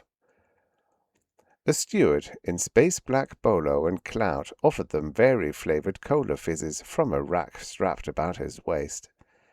Lynne wondered at this mode of serving the drinks while she sipped hers, but decided not to ask Joanna. She didn't want to appear a total numbskull to a girl whose whole life had consisted of conditioning for Mars. She found out soon enough when Rolf Marsein walked into the saloon before she had finished sipping her drink. She rose to greet him, to haul him off somewhere so they could talk alone, and as she did so she automatically dropped her cola fizz in the receptacle ready to receive it in one arm of her plaster lounge. Joanna made a grab for it as it bounced off and rose lazily in the air and turned slowly over. The African girl caught it before it released any of the liquid remaining in it, pushed it firmly down into the hollow space reserved for it, where it was magnetically held. But Lynne was not paying much attention.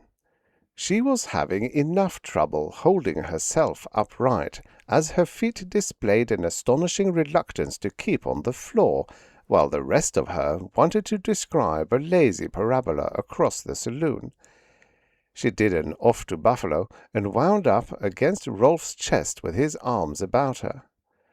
Embarrassed, she whispered fiercely, "Put me down, you marlet!" He grinned at her infuriatingly, replied, "I'm no marlet. That's a very nasty word on Mars, and most of these people understand it. Don't you know you're in space?" He set her gently back on her feet, holding her steady with one hand gripping an upper arm. She knew she looked like an idiot, felt certain everyone in the saloon was laughing at her. "I thought they had artificial gravity on these ships," she said. "They do," he told her, "but it's nothing like Earth gravity. It would use up all power if it were. You'll learn to navigate. Come on, I'll show you how." He led her unprotesting into one of the corridors outside the saloon. She pulled herself free, promptly smacked her head none too gently against the corridor wall. "I don't want a lesson now," she told him angrily. "Besides, why aren't I sick?" "You would be," he informed her with what she interpreted as a smug expression, "if you hadn't been given your full quota of shots in the Centromed this afternoon. You don't think they'd have allowed you aboard otherwise, do you?" "You had it all figured out, didn't you?" she snapped at him angrily. "I'll give odds you even said something to Alan and Ray tonight that got them involved in that horrible brawl." "It was nothing," he said with false modesty, flicking a non-existent speck of dust from a bare forearm. "Just a bit of premeditated Machiavelli. Anyone could have managed it." "What are you trying to do to me?" she asked him desperately. "I'll even bet my headaches were induced. Why pick on me? I don't want to go to Mars. I never wanted to go there." "Maybe because I'm in love with you," he said simply. She ignored the intensity of his dark eyes, said, "You're not in love with me. You didn't come to Earth until that twin of yours at the brain station sent you a message I was telepathic. You've only made love to me to get me to Mars, for some selfish purpose of your own. Try and deny it." "In view of your current mood," he replied quietly, "I'd be 7 kinds of a sand lertonk to try. You seem to have things all figured out yourself. Very well. It's your privilege to look at my actions any way you choose, but my purpose is not selfish." Something in the ring of his voice, in the determined set of his lower face, told her he was speaking the truth. She said, "All right. What purpose gives you the right to come to Earth, to violate everything I cherish, to make me a voluntary kidnappee, to wreck my life and drag me off to a planet I haven't even been trained for? What's to prevent me from reporting it and having you arrested?"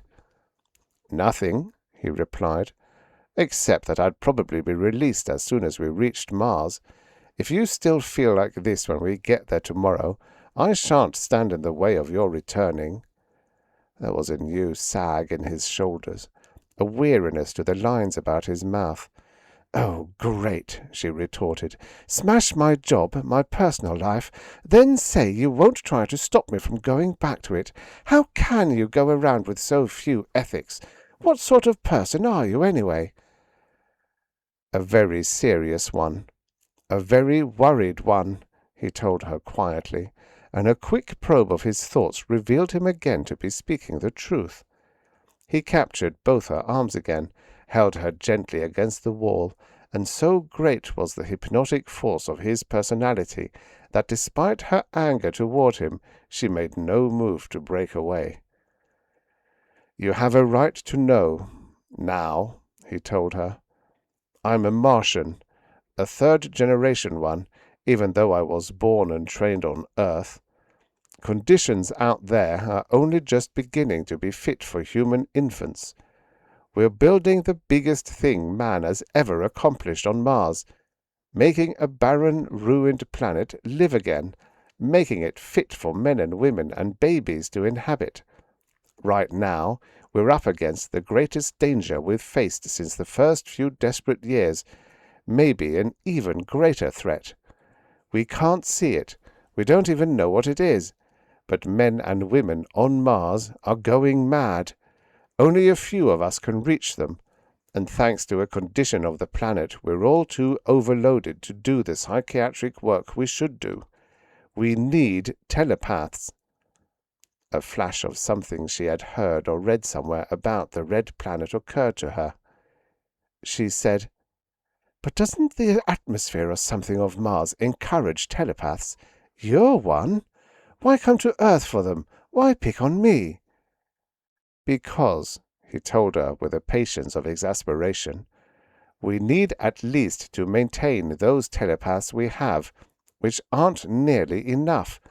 You don't seem to realize that a genuine two-way telepath, even among fourth-generation Martians, occurs only about once in 11,600 births, and we need more than the few we have for communications alone." "Communications?" Lynne was honestly shocked. "Do you mean to tell me that Mars has no—" "No form of lateral electronic communications functions reliably on Mars," he told her bluntly, as if admitting a fact he hated to mention about the planet he loved. "Don't ask me why. It's just so, that's all. Crehat, do you think our best scientific brains haven't tried? They believe the thinness of the atmosphere and the resulting weakness of the Martian heaviside layer has something to do with it. We get messages from Earth and the other planet stations clearly and, with the atom-reduced time lag, in a matter of seconds." "And you have to use telepaths to transmit and receive?" She was almost incredulous, but her mind informed her he was telling the truth without reserve. "Whatever we can't heliograph or send over wire cables," he said unhappily. "And the climate of Mars is rough on cables. Above the ground the winds snap 'em. Underground they rot, or the sandworms eat through them. Now do you begin to understand?" Little," she replied hesitantly, unable to maintain her entirely justified anger against his sincere appeal. "But what about this threat? This madness? What is it?" "We don't know." His face was shadowed. "There may still be life forms on Mars of which we know nothing, or perhaps manifestations of those we thought safe that are dangerous. But something, apart from atmosphere or weather or diet or drink, is creating insanity, and it seems to be affecting our telepaths rather than others. Maybe our telepathic minds are more open to whatever the influence is. I don't know." His expression turned grim. "I've never allowed it, to affect me." All at once she remembered the nightmare, the being alone in the crystal tower, the crowding in upon her of unseen things that whispered dreadful, alluring suggestions, the sense of panic. She began to understand it with growing certainty. Lynne said, "My brother, Revere, he's one of those who's been affected, isn't he?" He hesitated, evidently felt the probe of her questing brain, nodded reluctantly. He said, "Your brother is one of them. The pert of it is we don't dare send him back to Earth." "I understand." She shuddered, felt a reassuring hand on her shoulder, added, "He's mad, isn't he?" It was a statement, not query. "I'm afraid so. At least part of the time," he replied. "But don't worry. We have marvelous clinics on Mars. Once we get him to one of them, there's a good chance of a cure." "You mean he isn't getting care now?" she asked, shocked. Rolf shook his head, replied, his voice low. "Not yet. Not until you replace him. That's how short-handed we are. We've lost too many the last few months, and there simply aren't any replacements. That's why I rushed to Earth when I heard about you, why perhaps I used unscrupulous methods to get you to come. There are less than 1,000,000 people on all of Mars." She understood his unspoken analogy. Less than 1,000,000 people. Less than 100 telepaths to maintain communications over the entire planet. Then she thought of something else, said, "My headaches. They're telepathic, aren't they? Caused when my brother has one of his attacks?" "That's right, as nearly as we can judge," he told her. "You seem to have an intense sympathetic affinity.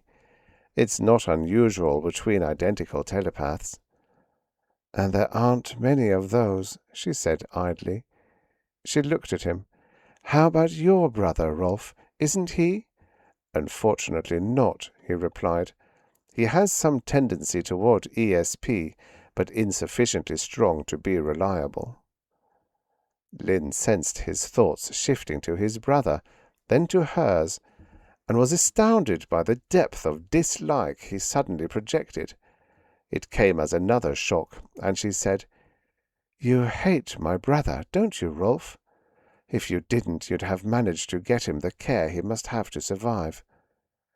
"I don't hate your brother," he said wearily, and she realized he spoke the truth.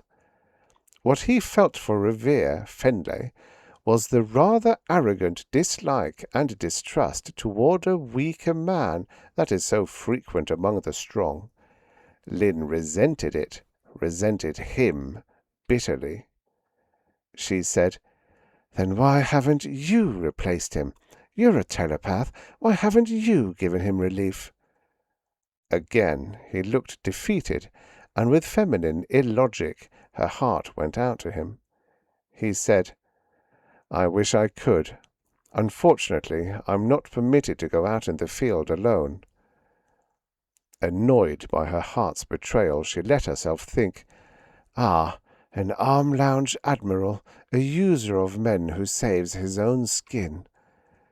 She watched anger wash defeat from his face, for a moment felt fear at his intensity. Then, Without a word, he turned and left her alone in the corridor.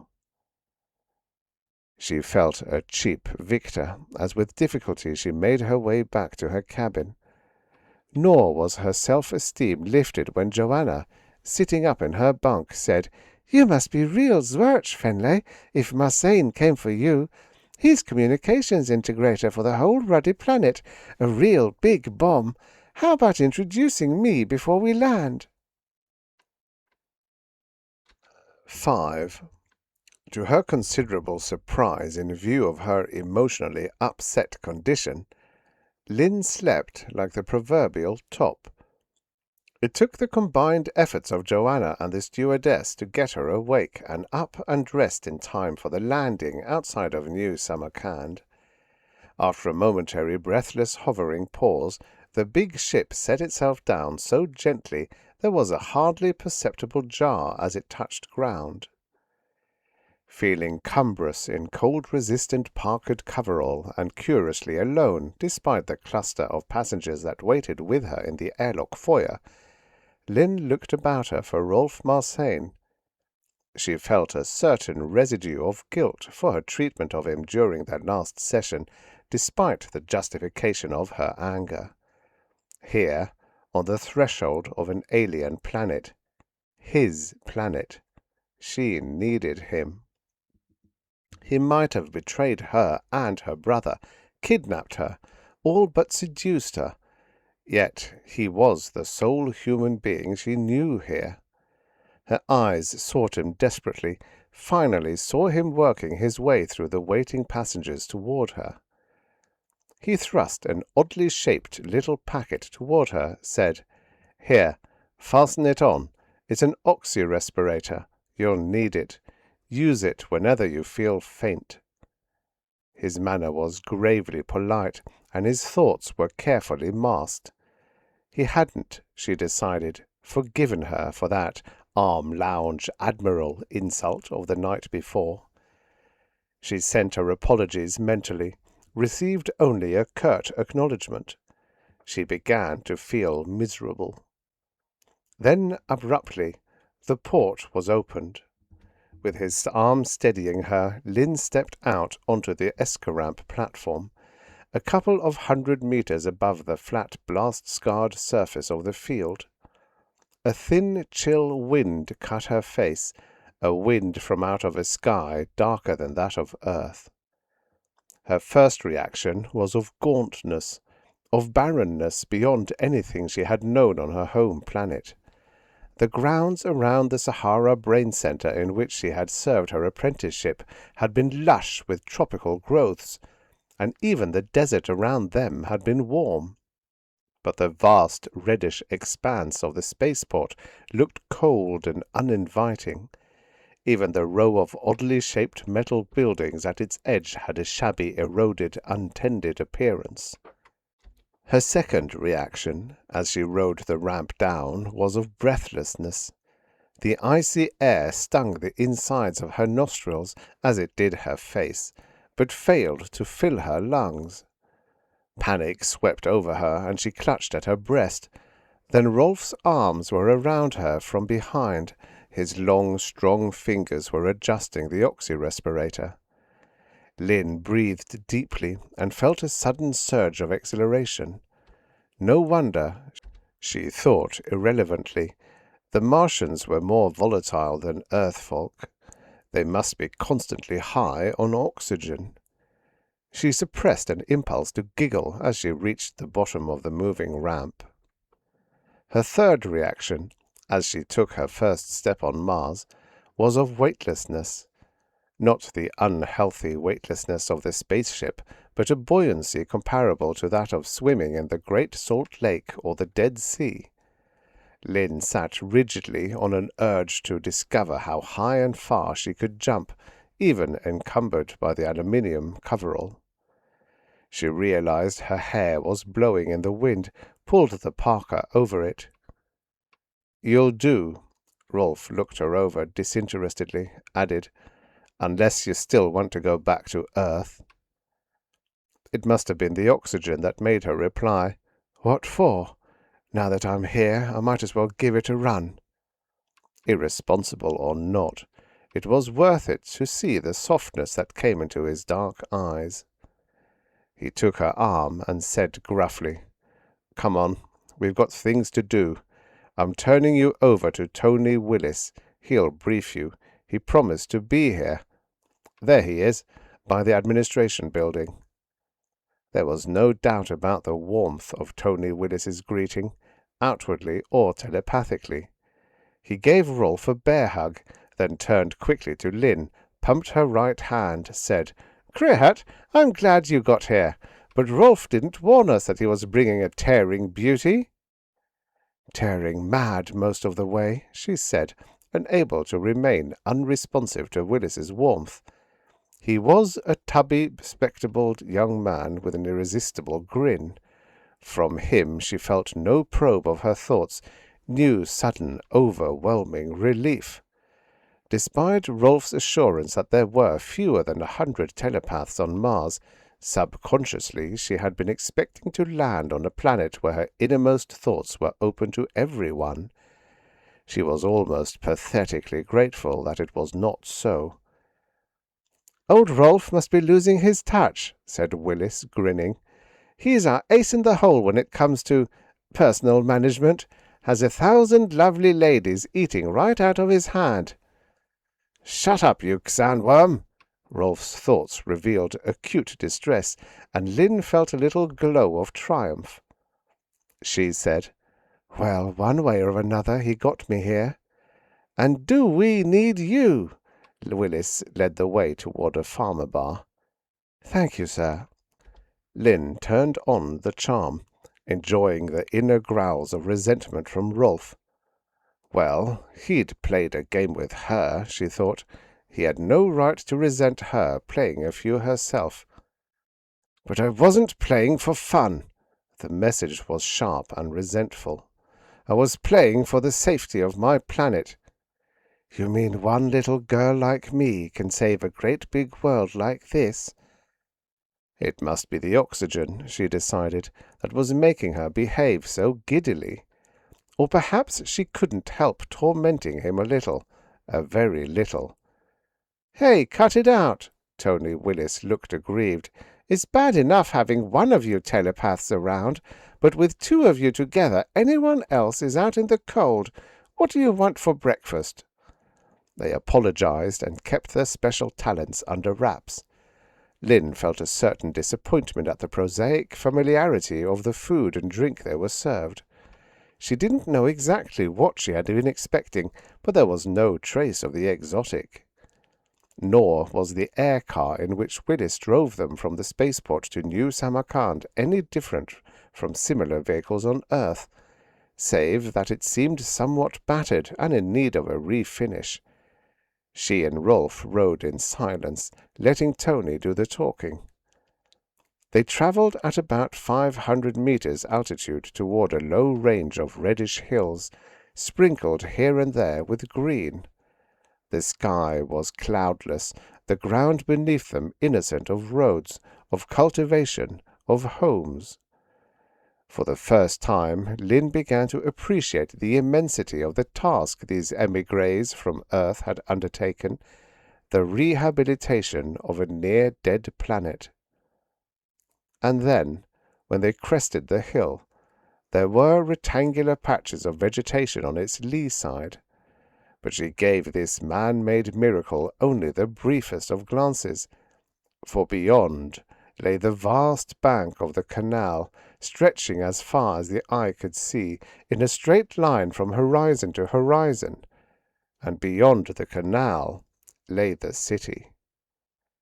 Here, on the far bank of the incredible dry ditch, men had built well. Plastic half-domes and metallic towers, spare and functional, rose from the newly buttressed escarpment for a good 2 kilometers. Beneath the buildings, on the bank itself, were broad terraces upon which passenger and freight craft and landing engines made a busy and familiar pattern, kaleidoscopic with movement. And behind the man-made city, its incredible, soaring, half-ruined spires and obelisks cutting a jagged rampart across half the sky, lay the once vast Martian metropolis. Crystalline minarets, revealing materials and a beauty of design unknown as yet to Earthmen, reflected the rays of the distant sun in prismatic showers of colour, coruscating almost blindly, yet so weird and beautiful that they brought tears to Lynne's eyes. "I'm glad you can capture their beauty," Rolf's thought shared the excitement of her own. "So many of us see nothing but ruin." "Quite a sight, isn't it?" said Tony Willis complacently. "We get a farbish howl from the archaeological boys whenever we have to clear any of it away." "It seems a shame," said Lynne with feeling. Willis shrugged. "Can't be helped. We haven't the time or resources to build from scratch in the sand. Besides, there's oceans of ruins left for them to poke around in." He brought them in with practiced skill to a landing on one of the terraces, where Rolf was quickly gobbled up by a waiting group of men and women. Before they led him off, he said to Lynne, "I'm sorry if I've seemed unfair, Lynne, but I think you'll understand in time. This is a frontier world, and we can't always take time out to observe the niceties." Some inner emotion she refused to recognize caused her to ask, "When will I see you again, Rolf? You aren't leaving me?" "Tony can take care of you as well as I," he informed her. "I'd like to get you started myself, but I'm way behind in my work. I'll be paying you a visit at the post, perhaps sooner than you expect." "I see." She felt frozen. Now that he had her here, he was discarding her like an old clout. She recalled what Tony Willis had said at the spaceport about his having 1,000 women eating out of his hand, how eagerly Joanna had expressed a desire to meet him the night before. She was glad there had been no opportunity to perform that introduction. Why make it 1,002? As he walked slowly away, with the reception committee dancing attendance about him, she received a faintly mocking thought projection from him, became aware that he was enjoying her jealousy. She felt her face flame again, said, "Verkab!" all but stamped her foot. "What was that?" Tony Willis asked politely. "Nothing, my clout slipped," she replied, embarrassed. Lynne was taken to a gaunt office whose chief piece of furniture was an immense Martian globe, upon which all the chief Martian cities, all the human settlements, all the communication posts were marked. She began to understand, from looking at it, how very different conditions upon the red planet were from the Earth norm. The home planet, heavily overpopulated, was skillfully disguised to appear roomy. Virtually every inch of its land surface was devoted to giving crowded humanity the illusion of privacy.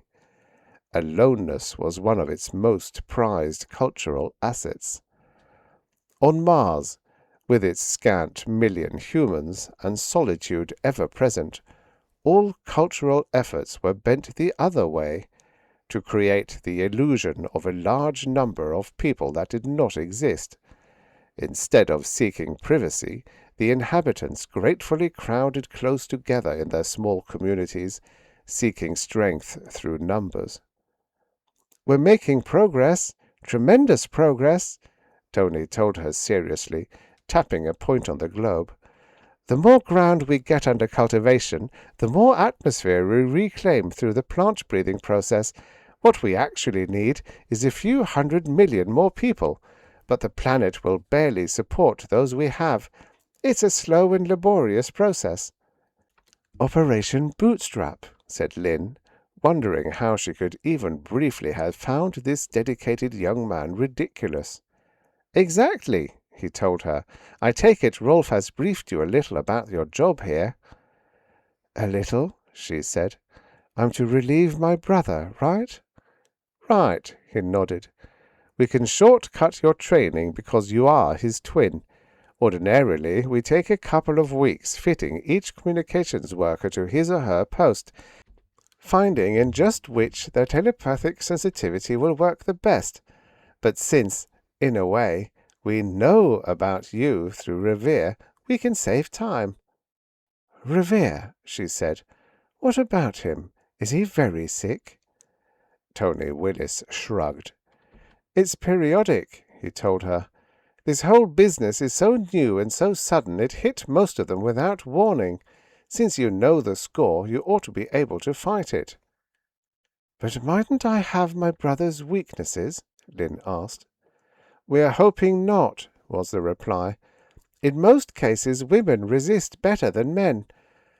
The suggestions these creatures make are so swackably lewd they clash with the feminine propriety barrier. While men, being Casanovas, give in, she said, thinking again of Rolf and his 1,002 women. Something like that, he replied, went on to tell her how telepathic messages were keyed and directed and addressed to reach the proper destinations. You'll be here, tapping a spot on the globe, a third of the world away from New Samarkand, at Barkutberg, within mentor range of Zuleika, New Walla Walla, and Cathayville. So here will be the code keys for you to remember. The final briefing took 16 hours. If Lynne, through her years of coaching for and year of work on the integration team, had not been trained to complete concentration over long periods, she would never have been able to absorb all the new knowledge Tony Willis and other communications experts pumped into her. At the end of that time, he looked at her with red-rimmed but admiring eyes, shook his head and said, My hat is off to you, Lynne. You're the quickest study I've ever met. Thanks. Most of it's a matter of training, she replied modestly. She was glad he was not telepathic, or he would have read the bright glow of far-from-modest pride that ran through her. Wait till Rolf hears about it, she thought. Maybe he won't think I'm such a marlet after all. With this went added pride in that she was obviously less exhausted than her mentor. When it was over, she was fed real meat for the 4th or 5th time in her life. Ham from lean Martian-bred hog, basted in some curious alien sauce. With it went real potatoes and non-processed vegetables, raised on the red planet. Rugged or not, Lynne decided as she was bundled into a planet car, life on Mars had its compensations. When the ship landed at Barkutberg, a tea-rose-pale Martian dawn was lighting the dark eastern sky. Lynne felt a tingle of anticipation, mixed with dread, a stir of déjà vu, the I've been here before feeling, as she alighted with her strangely light bag in hand and paused to sip sparingly of her oxy-respirator.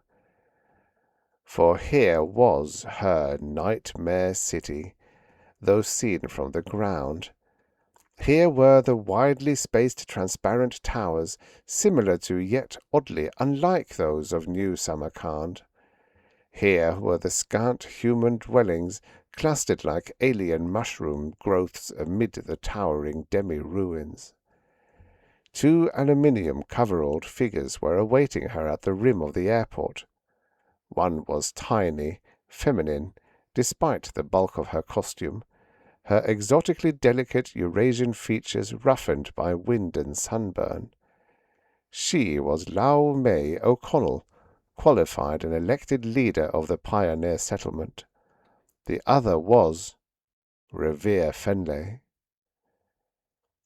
It was odd to see oneself mirrored in the features of another human for the first time in one's life, Lynne decided. She noted her brother looked unexpectedly healthy, that his hand-clasp was firm, his eyes probably clearer than her own sleep-puffed ones. His thought was warningly clear. Don't be fooled by externals, Lynne. These creatures could move in on me every time I open up my mind to receive a message. They're murder. Aloud, he said, Lord, I had no idea my counterpart was a beauty. Quite naturally, she linked arms with Revere as they walked toward the cluster of earth dwellings. It was, she thought, a rare event for twins, separated by the gulf between planets, ever to meet after incubation, except of course on such rarefied levels as those trod by Rolf Marseille and his brother. She sensed a discomfort, a reserve, behind the routine welcome of Lau May O'Connell, decided swiftly there was some sort of guilt feeling there. As swiftly her twin replied telepathically, Of course she has feelings of guilt. Thanks to her, I was given the cold wrap treatments, even when I was not under their control. There was no need for them, and they made me feel my head would burst. Thank Farb, you're here. When did you receive these treatments? She thought sharply, and the answering thought confirmed her sudden suspicion. Revere had been placed in cold wrap restraint each time a headache had assailed her on Earth.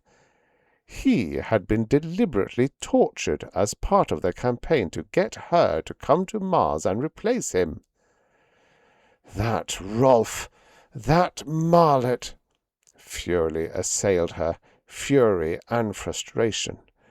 But Revere's grip tightened on her forearm. I don't mind now, he informed her. We need you here. It was pathetic, but she managed to still the thought of burning. With Revere, as never before in her life, she felt as if she belonged to someone, as if someone belonged to her. But she had not been with him an hour when he said goodbye. He was returning to New Samarkand on the planet ship for treatment, perhaps ultimately to Earth to replace her. Don't worry, he told her. You'll do great, Lynne. Wring their farbish invisible necks. She checked the thrill of panic that caused her, managed a look up, Ray Cornell, when you hit Earth, and ruin Janet just for me. Don't be too rough on Rolf, was his farewell thought. You'll understand him better later on.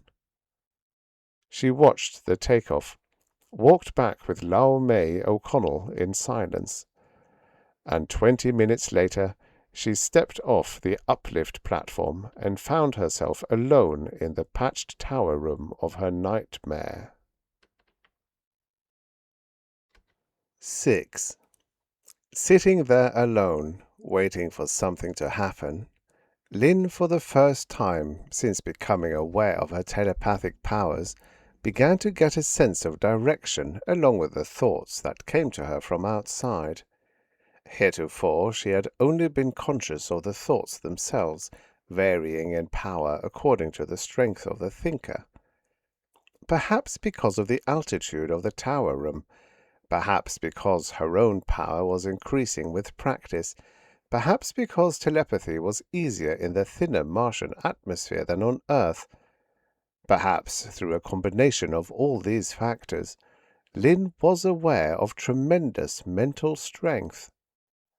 Her on-duty periods consisted of 2 daily shifts, each of about 2 Earth hours. In case of an emergency message reaching her during any other time, she was to report at once to her tower post and remain on duty for the duration, and this was her first shift. She wondered how long it would take the Martians that had possessed Revere to seek her out and test her defenses. Apparently these invisible creatures operated upon a time scale of their own, making themselves felt without semblance of rhythm or regular schedule. Shutting out the meaningless scramble of thoughts that reached her from the Earth village below, Lynne considered Revere and the odd constraint that had prevailed between them during their brief single meeting. Somewhere beyond the gaunt reddish Martian hills to the southeast, the planet ship was carrying him swiftly toward New Samarkand and, she hoped, toward rehabilitation.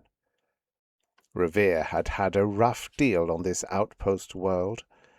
Although he seemed not to resent it, Lynne found herself trembling with indignation at thought of the needless torture he had undergone, merely to give Lynne the induced headaches that had undermined her earth conditioning. She thought of Rolf and his 1,002 women. And from somewhere, half a planet away, came a quick, mocking thought from the Svengali who had led her to a planet she had never had the slightest desire to visit. It said, "Don't bother me now, Lynne. Can't you see I'm busier than Farb?" So thrilling was the experience, so magnificent the surge of power which swept through her, that Lynne actually forgot to be angry at receiving such a quick brush-off. Even a half-world away, she thought, she could key in on Rolf, learn what he was doing. 1,001 other women? She sipped sparingly at her oxy-respirator, felt reinforced exhilaration. With her new-found ability, she was going to be able to check up on his alleged love life. She actually gloated as she sat there alone amid the spare Martian landscape. Then, feeling somewhat ashamed, she thought of her twin again. Evidently he was keeping his mind closed, for she could not reach him. She wondered what he was really like, what, say, Lau May O'Connell felt about him. And all at once she knew, for the Eurasian woman's mind was an open book.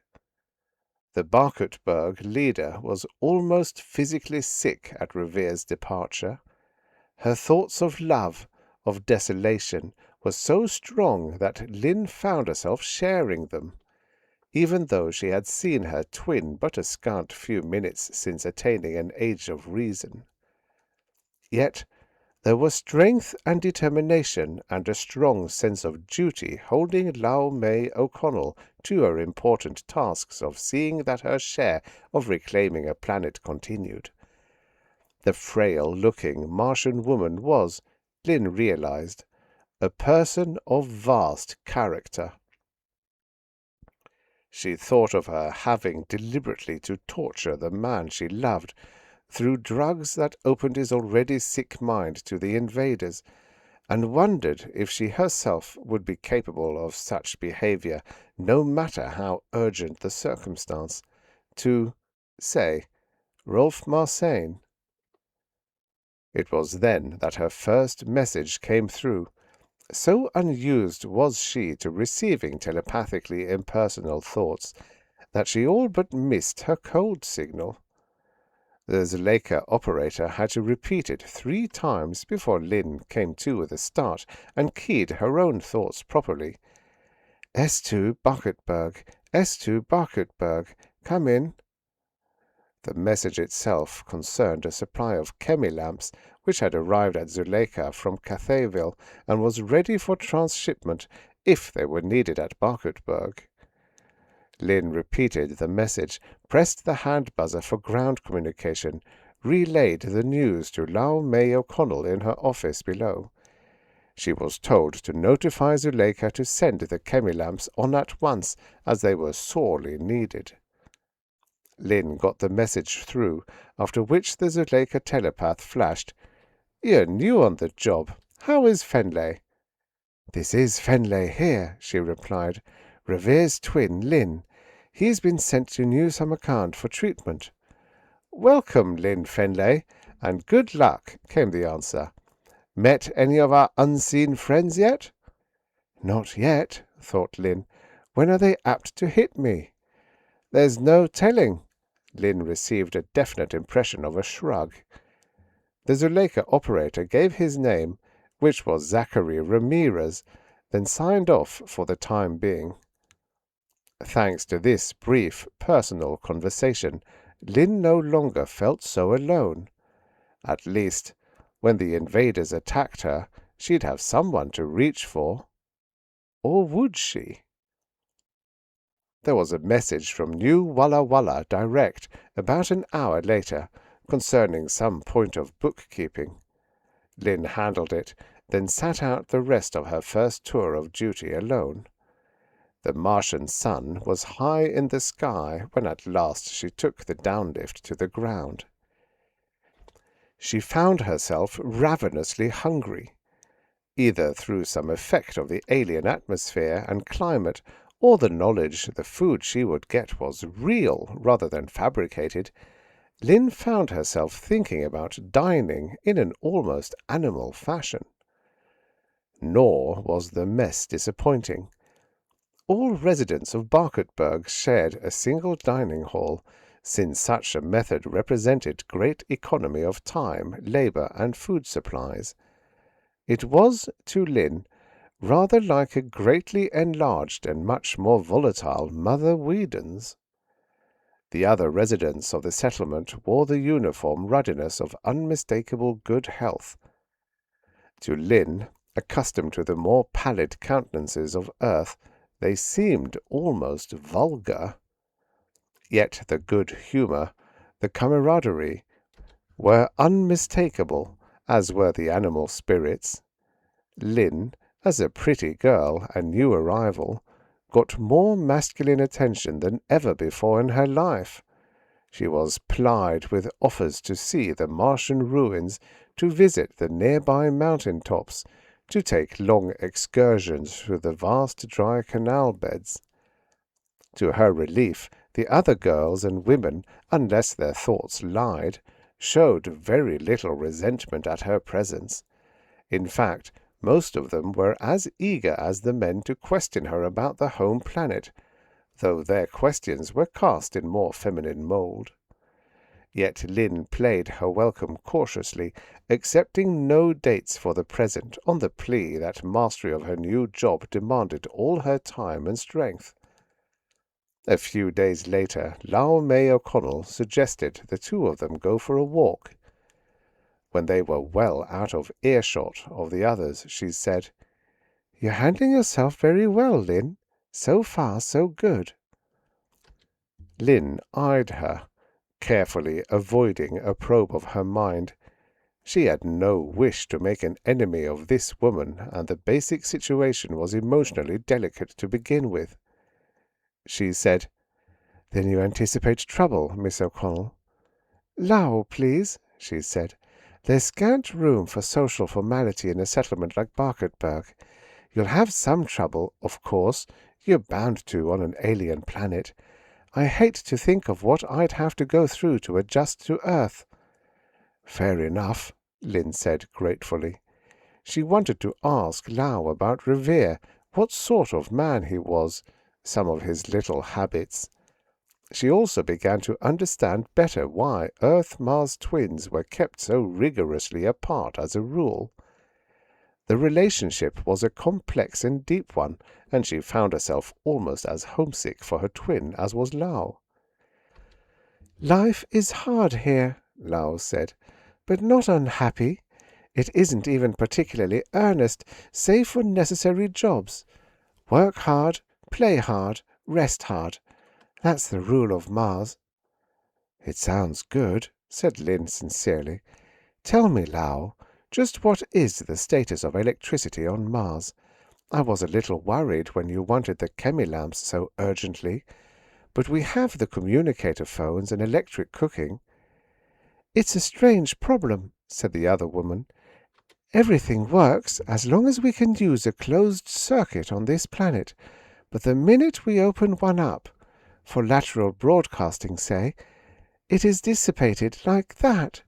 She snapped thin fingers sharply. Then she added, "But nature seemed to have compensated in our favor when we were able to develop telepaths." She eyed Lynne speculatively, added, "You must have tremendous powers. No other Earth person has ever been able to make the grade. From what Rolf Marsain told me, You were outstanding the moment Revere reached you." "I don't pretend to understand it," said Lynne. "As far as my first few sessions on duty, it seemed to be all right." "You weren't bothered?" The question was softly urgent. "No." Lynne shook her head. "But I'm expecting to be." "You will be, I'm afraid. Every telepath on Mars has been at least once. Revere had the bad luck to be the first, before the presence of these beings was even suspected. Hence, he was surprised, and his resistance was unprepared. Once they've gained possession, it becomes progressively more difficult to keep them out." "I suppose," said Lynne, "they pick on telepaths because they can only enter minds opened for message reception." "Probably," Lau informed her. "We can't be certain of anything until we know more about them and their motives. But you can see what a threat it has become. Thanks to the paralysis of lateral electronic communication, the survival of humanity on Mars depends almost entirely on telepaths. When these zombies, or whatever they are, take possession, no telepath is worth a damn. Nor can any of them receive messages while the aliens are threatening them. If they do—" Lau's silence was eloquent. Lynne took a sip of oxygen as her breathing became difficult. They were approaching one of the semi-ruined structures, a vast edifice, squatter and broader than the slim pinnacle which contained the broadcasting room, whose lower facade was a mass of friezes in high relief. Lynne, as part of her cultural training on Earth, had been taken on tours of the vast temples of India, Pakistan, and Malaya, including Angkor Wat. Yet not even the incredible and bizarre reliefs of those fabulous temples, with all of their grotesqueries and solemnly religious obscenities, prepared her for what she now saw. The pantheocratic creatures of ancient Mars were far more diverse than their counterparts on Earth, and, of course, utterly exotic. Here were creatures with 2, 3, and 4 heads, with innumerable appendages, with reproductive organs so weird as to defy comment or moral reaction. One feature Lynne noted at once. Like their Asiatic counterparts on Earth, they seemed to belong to a theocratic rather than a scientific culture, yet the buildings themselves were utterly beyond the creative techniques of even an interplanetary human culture. She said, "Are the other towers of Mars like this?" "In general," replied the Eurasian girl, "the Aborigines seem to have been mostly a philosophic sort. Perhaps they became so when their planet began to die. All that have survived are such low-life orders as the Xanworm and Sand Lertonk. Unless, of course, the invisible ones are natives. I, for one, am inclined to believe they are." "So does Rolf Marsein," said Lynne. "You love him, don't you?" Lau asked matter-of-factly. "I'm beginning to be afraid so," said Lynne as frankly. "It's nothing to be ashamed of," replied the other. "I love Revere, you know, and I don't expect to see him ever again." "I know," said Lynne, feeling her companion's unhappiness like a knife. She pulled the parka over her head, although it was not the cool Martian afternoon breeze that was making her cold. She said, "It must have been very difficult for you, what you had to do to help get me here. I don't wonder if you hate me." "I don't hate you, Lynne," said Lau. "But if you fail on this job, I shall. I should not enjoy sacrificing Revere for nothing." "I won't fail," Lynne told her with more assurance than she felt. "After all, I have Revere to think of, and you, and Rolf." "I encourage myself with similar thoughts," said Lau. "Come, let us go on inside." It was like entering a pagan cathedral. The tower in which Lynne's post was bore heavy overmarks of human habitation. Probably, she thought, it had long since been stripped by the archaeologists of any objects of historical or cultural value. Save for its crystalline flying buttresses, it might almost have been an earth skyscraper. But outside of a few pieces of scaffolding, where restoration work or study was evidently in progress, this immense building had been left untouched by the new inhabitants of the Red Planet. Thanks probably to the thinness and dryness of the atmosphere, brilliant murals had retained their colouring intact. Yet in numerous patches the colours seemed to fade into neutral tints at variance with the brightness of the rest. "Here," Lau took from a table, on which tools and other instruments had been laid, an odd-looking stereoptical device, handed it to Lynne, adding, "Adjust it, and you'll get the full effect. A lot of their work was done below the human colour scale, in the infrared." Lynne gasped when she studied the hitherto drab patches in the murals through the double eyepiece of the viewer. She saw strange beings, hauntingly near human, engaged in fantastic gambols. Multifaceted eyes leered out at her from the capuchin heads of twin-bodied smaller creatures of a boldness that almost made her flinch, and there were endless varied poses of both sorts of beings. "Rather disturbing, isn't it?" said Lau. "I didn't bring you out here just to see the sights, Lynne. From what little your brother was able to tell me, the odd little games those creatures are playing are very like those his invaders hinted at." "You mean," said Lynne with a shudder, "that the zombies, or whatever they are, looked like that before they lost their bodies?" "Or before they became invisible," said Lau quietly. "The near-humans seem to have been the dominant species. These others, the twin-bodied monkey-like things, seem to have been their pets." "What disgusting games they played," said Lynne. "They sound a lot like—" She hesitated, realizing she was about to repeat Lau's remark. "Exactly," said Lau. They walked back to the settlement in silence. Both girls had a great deal to ponder over. When they got there, Lynne settled down to listen to some music rolls in the recreation building, and Lau left to tend to her various executive functions. Lynne's new life on Mars passed without notable incident for another week, Earth time. She was beginning to adjust to days and nights almost twice as long as those of her home planet, to the small, cool sun, to the use of her oxyrespirator whenever her lungs felt empty. She was even beginning to enjoy the give and take of the Neo-Pioneer Society of Barkertburg. Yet loneliness continued to gnaw at her, loneliness for the twin she had known such a short time, loneliness for Rolf, at whose activities she could only guess, and some of her guesses were in lurid vidicolor.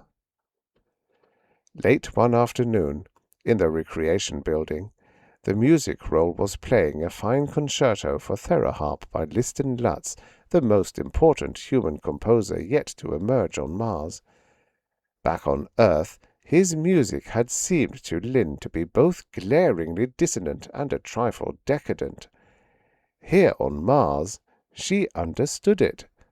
He was writing of the Red Planet itself, of a world that had all but died, and was now having its life renewed through lusty Earth pioneers. "Like it?"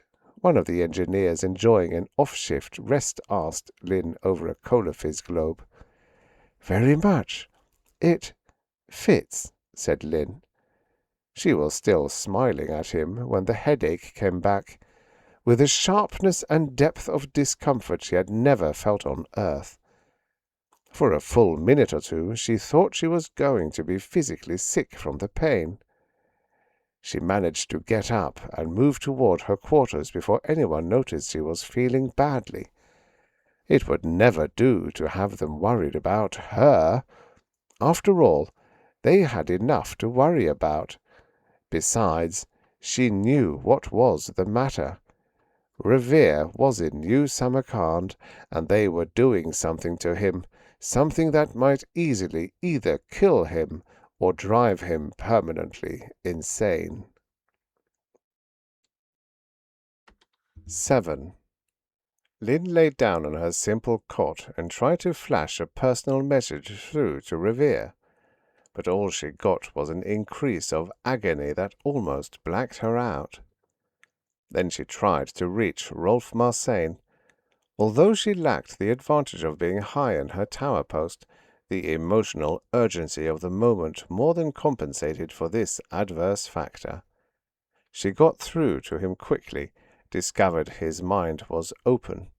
So intense was his concentration that he seemed momentarily unaware of her probing. He was sitting in a hospital room, an operating room, and Revere lay in front of him, stretched out on a surgical table. Sight of him made Lynne feel another wave of nausea. An asthenorator had been attached to his nose and mouth, and an alert nurse stood by the regulator. Revere's temples had been slit by twin incisions, from which tubes were attached to an odd and complex piece of machinery that seemed to support a visual grid. Rolf Martian was digging at her twin mentally, at the same time seeking to receive whatever messages came from his tortured brain. Lynne could read Rolf's thoughts clearly as he waved to her twin. "Their shape. You of all of us must have received some vision of their appearance. Crehert, Fenley, we've got to know how they think of themselves." Then came a chaotic jumble of answering thoughts from Revere's damaged brain, and even as she suffered sympathetic anguish, Lynne understood that with full anesthesia the mind itself would be dulled so that no messages would be possible. It was a hideous moment. "I'm trying, Rolf. I'm trying." In spite of the agony he was undergoing, Lynne's brother was beginning to formulate his thoughts. Little by little, a picture was building itself on the screen. It was a wispy, fragmentary picture, like a vidoscreen suffering from old-fashioned television ghosts. The figures he projected looked wispy, blurred, repeated side by side in overlapping focus. Lynne noted that Rolf and the alert attendants present were using stereoscopic devices, forced herself to see through the mind of one of them to learn the impressions they were getting of the infrared portions of the picture. It was like some of the images Lynne had seen earlier on the Martian mural, but all balled up. It looked like one of the near-human dominant species, yet had the multiple body of one of their disgusting pets. Its antics were even more suggestive than the mural. Lynne quickly retransferred herself. She remembered all at once what Tony Willis had told her about women being better able to resist the aliens than men. They were incredible, impossible, she thought, yet there was a hint of intense pleasure in their— All at once she lost the entire image in a flash of worry, confusion, and finally frustration. Yet her headache persisted, grew worse, and she got a definite impression that Revere was dying, that Rolf was mercilessly goading him onto destruction. Outraged, she tried to key furious thoughts in Rolf's direction, but so greatly was she herself suffering that she was unable to focus her powers. Then, abruptly, the agony was over. Whatever had happened was finished, done with. Lynne sat up on her bed, feeling limp and sore all over, as if she had taken a physical beating. She ran an acticomb through her blonde hair, freshened up her looks generally, though she felt like the proverbial wrath of Satan, went out to the recreation room. At the moment she needed human company. Through a window she saw that the sun was low in the west, looked in awe at the brilliant colors of the Martian sunset. Thanks to the thinner atmosphere and its high impregnation of dust, the brilliance far exceeded anything on earth, even though the sun looked far away and cold. Someone offered her a cola fizz, which she accepted gratefully. She tried to reach Revere, but got only a wall of blankness. He was either unconscious or dead, she decided. She didn't know whether to be relieved or grief-stricken at the prospect. True, Revere was her identical twin, yet she barely knew him, had no real close ties. Then Lao appeared, and under the artificial lighting of the chemilamps, Lynne was surprised to note how tired the Eurasian Martian girl looked. She appeared thin enough to be blown away by the first breeze, and there were deep purple circles under her slightly tilted black almond eyes, yet the fingers that gripped her skinless cigarette were rock-steady. She said, "They've done something to Revere, haven't they?" "I think so," Lynne replied. "How did you know?" "I felt it, until just lately," said Lau. "Most of us are somewhat telepathic on Mars, in moments of emotional stress especially." "I'm not sure what's happened," Lynne told her. "They were trying to get him to record the shape of the invaders on a grid." Lau's already pale face turned ashy white. She whispered, "I knew it! They've used the necro recorder on him." "What is it?" Lynne inquired. "It's a Martian device, supposed to get impressions from the minds of dying men. It was used in the early days when we had more crime." There was sudden listlessness in her manner. Lynne read her thoughts all too plainly. Lau May O'Connell was stunned with grief. No one, it seemed, had ever survived treatment with this machine, survived to sanity at any rate. So Revere was dead, or as good as dead. Lynne looked blankly at the Eurasian woman, utterly unable to think under the sudden shock of her words. And then, out of nowhere, came the fragment of a thought. "Don't give up the spaceship, Lynne. Tell Lau I'm not completely batty yet." It was Revere, unquestionably. Lynne tried to get him again, but the blank wall was back. Only now, for some reason, it didn't seem so terrifying. She looked at Lau, who said, "You got something just now, Lynne, was it?" Lynne nodded. "It was Revere. He asked me to tell you he's okay. Not completely batty yet, was the way he put it." For a moment doubt blanked Lau's face. Then she smiled and looked on the verge of passing out herself. She said, "I might not have believed you, Lynne, but that phrase, it's the way he would have said it." "It was Revere," Lynne repeated. She looked at the chronometer above the door of the room, realized it was getting late. "I've barely got time to eat dinner," she said. "I don't want to miss my shift." "No, you don't," the other told her. "There might be a message." "Why not share it with me?" Lynne offered. "I could use some company." Lau shook her head regretfully. "I've got a million things to do here," she said. Then, with a ghost of a smile lighting her exotic features, "Besides, I'd be afraid it might be bad news."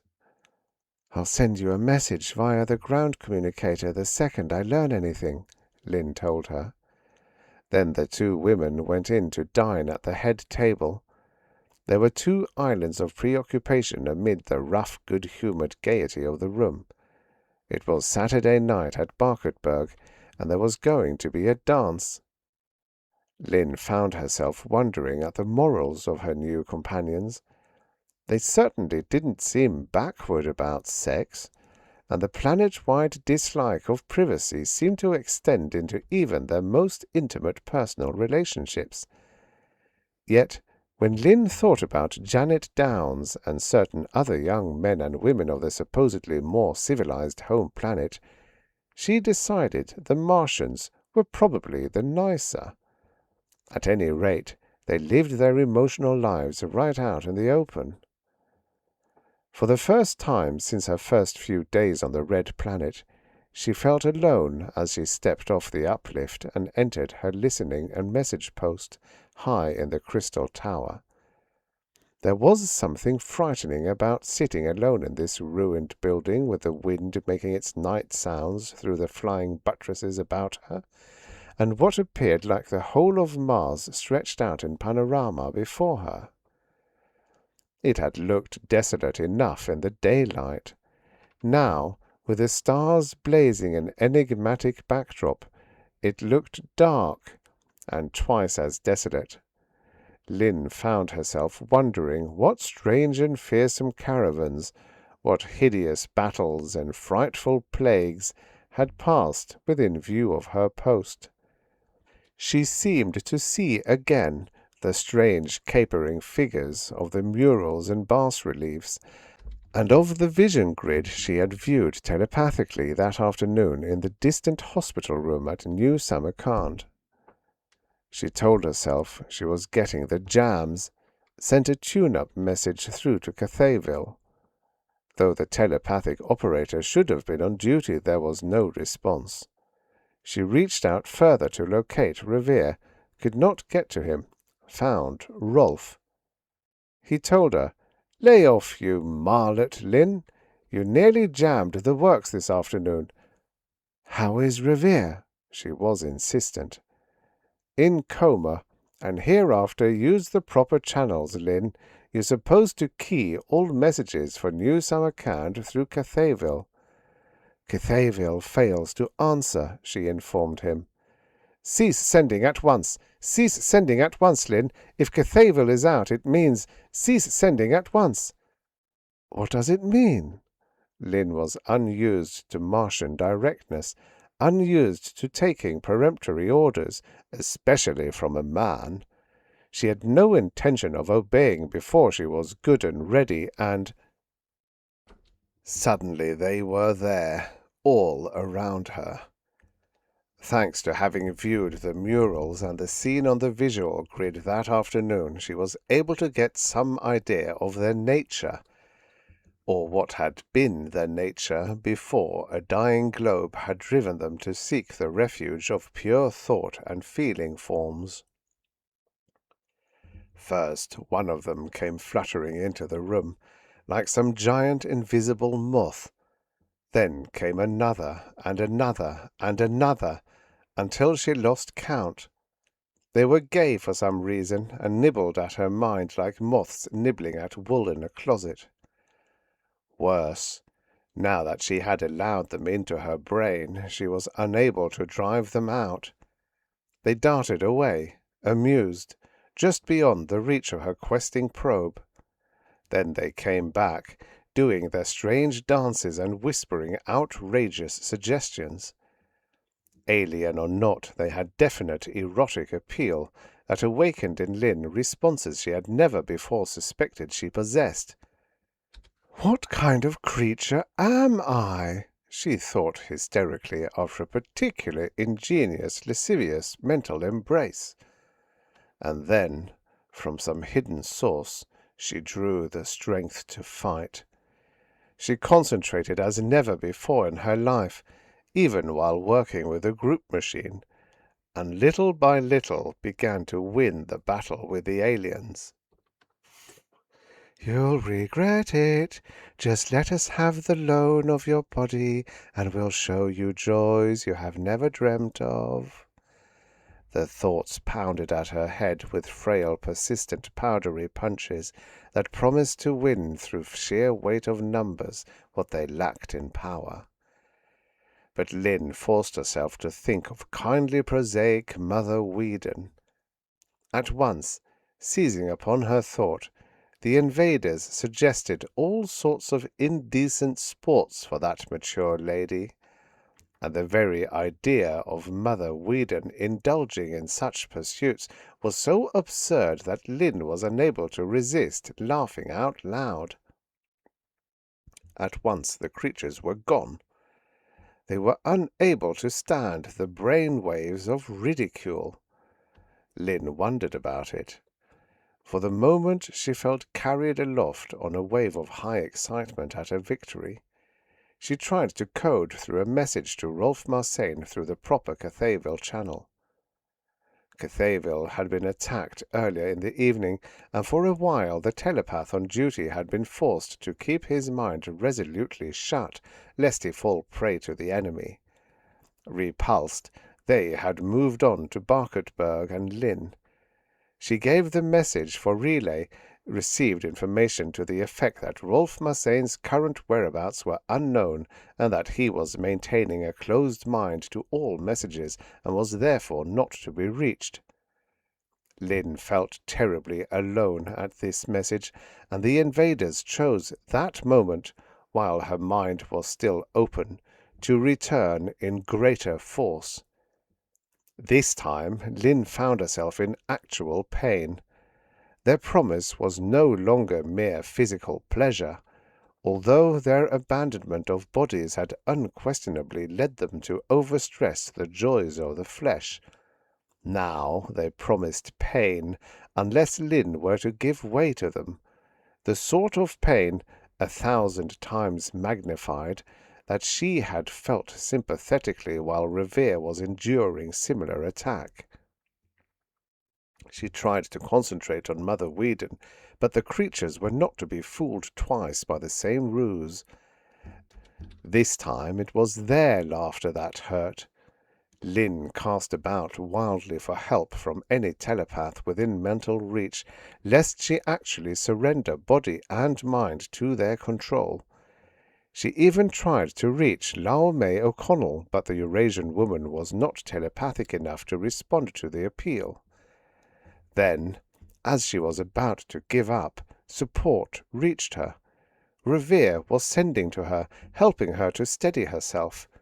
She could sense his complete exhaustion, felt concern for him even while she accepted gratefully his mental powers of assistant. Only such a relationship as theirs, she realized, could cope with the blanketing torment of the invaders. He was telling her something, that Rolf and the others had compiled some sort of error that afternoon from the vision grid.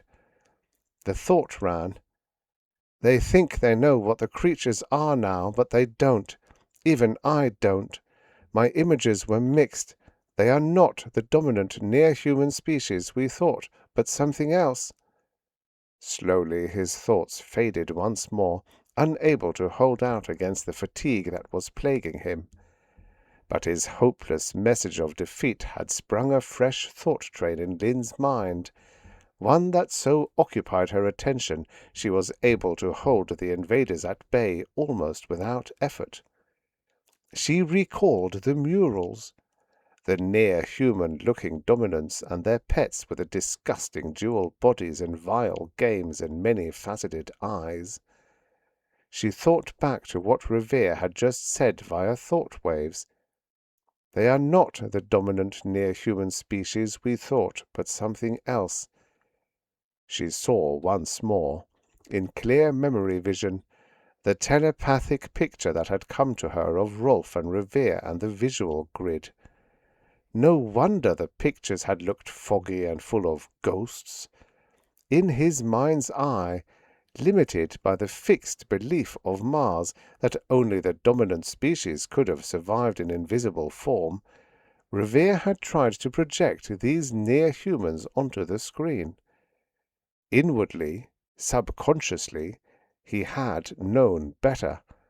The dominant species had not survived, on Mars at any rate. It was the horrid little creatures with the multifaceted eyes and the capuchin-like heads and the dual bodies that had managed to shed their corporate existence and still maintain life of a sort. The masters had gone. The beasts remained. Lynne felt a wave of delight at her discovery, realized it was more a result of her not having been inhibited by the traditions of Martian conditioning than through any genius of her own. For an instant she let down the bars of her mind, and the invaders, hovering unseen about her in the tower room, came swarming in for their third and fiercest attack. They knew she had guessed their nature, were determined to prevent Lynne from making the discovery clear to other humans, for they too were telepathic. 8. This time they actually knocked Lynne to the floor of the tower room. It was greater torment than she had ever endured in her life. Somehow she could sense the pattern behind its intensity, even while she was in the grip of a mental confusion that seemed to be burning out the very fibers of her brain. This was the showdown, the decisive battle. Her being imported to Mars had been a step in the duel between the invisible aliens and the communications integration of the Red Planet, headed by Rolf Marseille and his telepaths and other department workers. Unless the aliens were stopped, and stopped now, there would be no holding them. Earthfolk on Mars were becoming increasingly telepathic, and telepaths were the prey of the invisible foes. Lynne knew somehow, from the thoughts of the aliens, that they had been growing steadily in strength since the arrival of the Earthmen on their planet, that after a creepingly slow revival for decades they had finally snowballed to sufficient power to make open attacks upon human brains laid bare for telepathic communication. They longed to renew the lost pleasures of the flesh through possession of human bodies. Rolf and the scientists had learned something that afternoon from Lynne's twin, something about the nature and life form of the attackers that had hitherto been concealed from them. They were moving to the attack themselves, and it was of vital import to them that Lynne should now get through with the message that would reveal this true nature. She tried desperately to reach Rolf, and when this effort failed, to think of Mother Whedon or even plump Tony Willis engaged in amorous sports. But the keynote of the alien attack had been altered from suggestion of sensation to outright mental attack. Instead of bribery or blackmail through pain, she was being given sledgehammer treatment. But she had to get her message through. Without her knowledge of the nature of the aliens, Rolf would use faulty weapons against them, would lose precious time that might prove decisive for the survival of Earthmen on Mars. Despairing, knowing she could not hold out much longer against the attack with her mind open, Lynne summoned reserve powers she did not know she possessed, and swept the planet's surface with her thoughts, seeking Rolf. Her love for him, her fear for Revere's ultimate fate, her affection for her new comrades, all combined to help her make a final superhuman effort. Yet, for a while, it seemed that even this despairing try was destined to defeat. The floor was beginning to swim before her eyes when at last she reached Rolf, got him, lost him, got him again. With darkness closing about her, she poured out her information, her theory, her surmises. Faintly at last she felt Rolf's "Krihat." The multiple bodies on the visual screen we thought were ghosts. Of course they're the survivors, rather than the near-humans. Thanks million, honey. We'll know what to do now. Hold on out there. Help is on its way. But Lynne could hold out no longer. She felt the invisible attackers come pouring through her weakened mental barriers.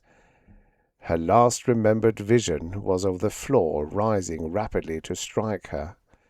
She turned her face away just before it hit. Lynne became aware of a lifting from her brain. of a cessation of pain that he had never actually felt. She opened her eyes, discovered she was still lying on the floor of the tower room, but she was no longer surrounded by terror. The patched portion of the wall had been smashed through, and beyond it hovered the well-lighted outlines of a small aircraft. With her in the room was Rolf Marcian, and he was sweeping the apparently empty air about him with an odd-looking weapon. No flash or beam came from its squat muzzle, but briefly, all around her, Lynne was aware of alien anguish, alien drainage, alien flight. "That should do it for a while, honey," he told her, helping her to her unsteady feet. "Crehut, what a show those blasted marlets put on this time. They tried to knock out the whole system simultaneously. Check the other stations, will you, honey?" Automatically she did it. Cathaywille came in clearly, as did New Walla Walla and Zuleika. Save for a few stations on the other side of the planet, the communications network was clear once again. Lynne informed Rolf of the fact. "Good," he said, pulling a skinless cigarette from his pocket and letting it ignite itself. "I guess we're solid now. The pert of it is they almost got us before you could find out enough about them to knock them out for a while." "What sort of gun is that?" Lynne asked him. He had called her honey, he had saved her life, but so casually had he done it that she still felt definite constraint between them. "We had to put it together in a hurry once we got your message," he told her, patting it fondly. He held it up so that she could examine it better, added, "It isn't really a gun at all. We've been using the damned things for space and planet ship external repairs for years now. You know how their outer skins pile up positive electricity." "I don't," she said. "Tell me." He shook his head, put an arm around her, scowled at her fiercely. "How come I managed to acquire such an ignoramus?" he asked rhetorically.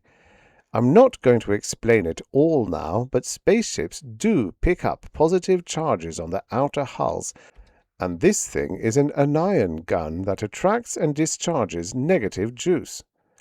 Our unseen visitors with the gone bodies are mostly positive electricity in their present form, honey," he went on. "This blaster of ours gives them a negative charge that wipes them right out." Rolf put an arm about her, led her unprotesting to the hovering vehicle outside. "I imagine they're beginning to wonder what in pert's been going on down below." But before he pressed the buttons that lowered the hovering pinnace to the planet's surface, he drew her into the circle of his arms, kissed her, then said, "If you hadn't given us the clue to what these horrors were, we'd never had sense enough to know what to do. We couldn't conceive of the dominant species turning into this kind of force, but their pets were the multiple bodies." Lynne and Lau May O'Connell and most of the rest of the citizens of Barketburg listened attentively while Rolf told them the full story. The trouble, it seemed, was caused by the fact that the Earthmen had brought electricity back to Mars.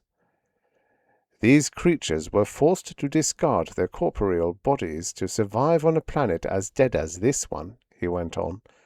Their food is electricity, and they'd been existing on a starvation diet for thousands of years, until we got here.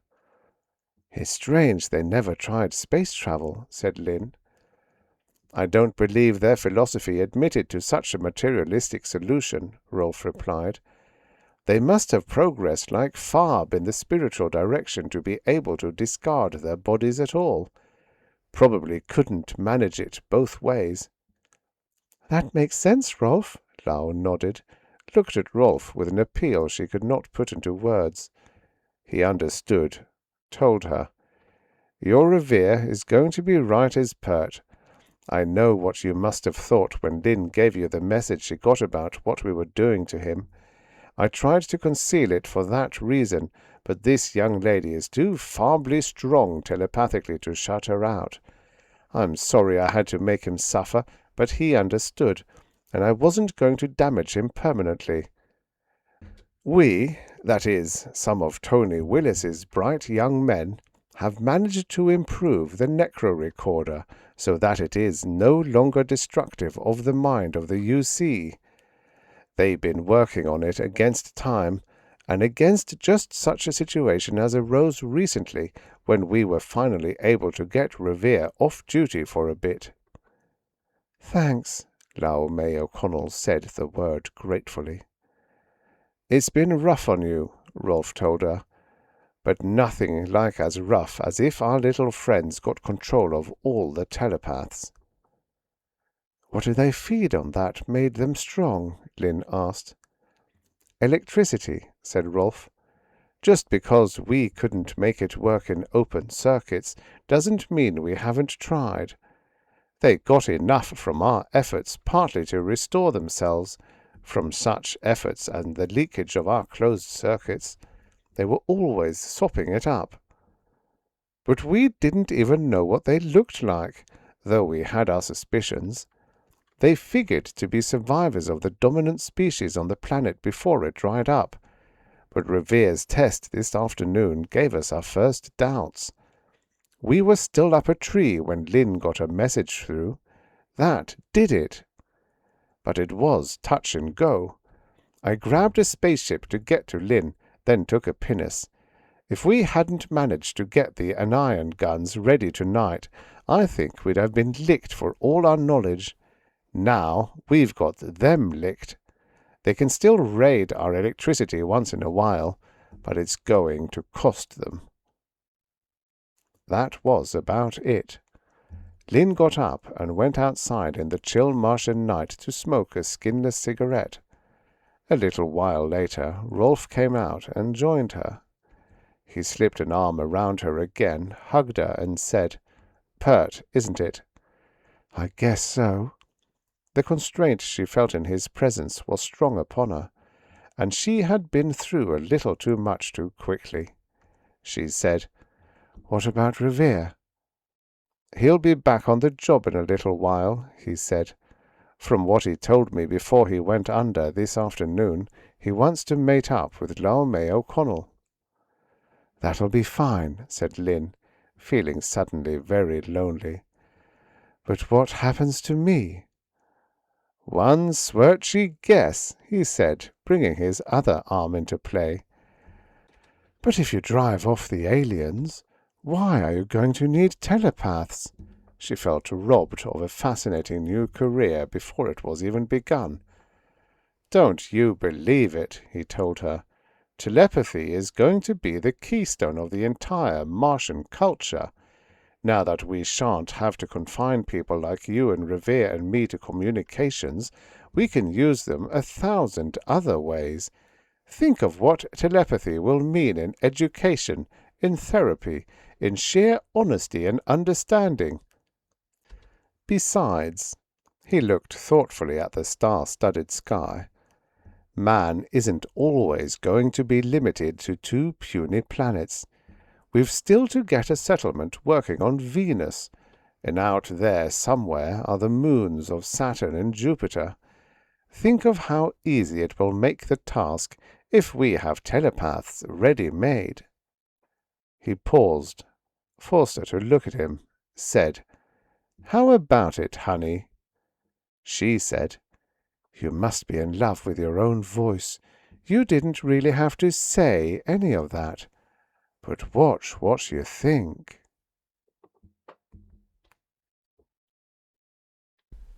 The end. Subscribe for your daily stories of futures past. If you like this sort of human-read narration, please consider becoming a member of the channel. Members not only get rid of some of their unwanted money, but also may access the stories a whole week before everyone else. And that's it, really. Oh yes, the stories are and will remain AI-free. And free of charge, of course.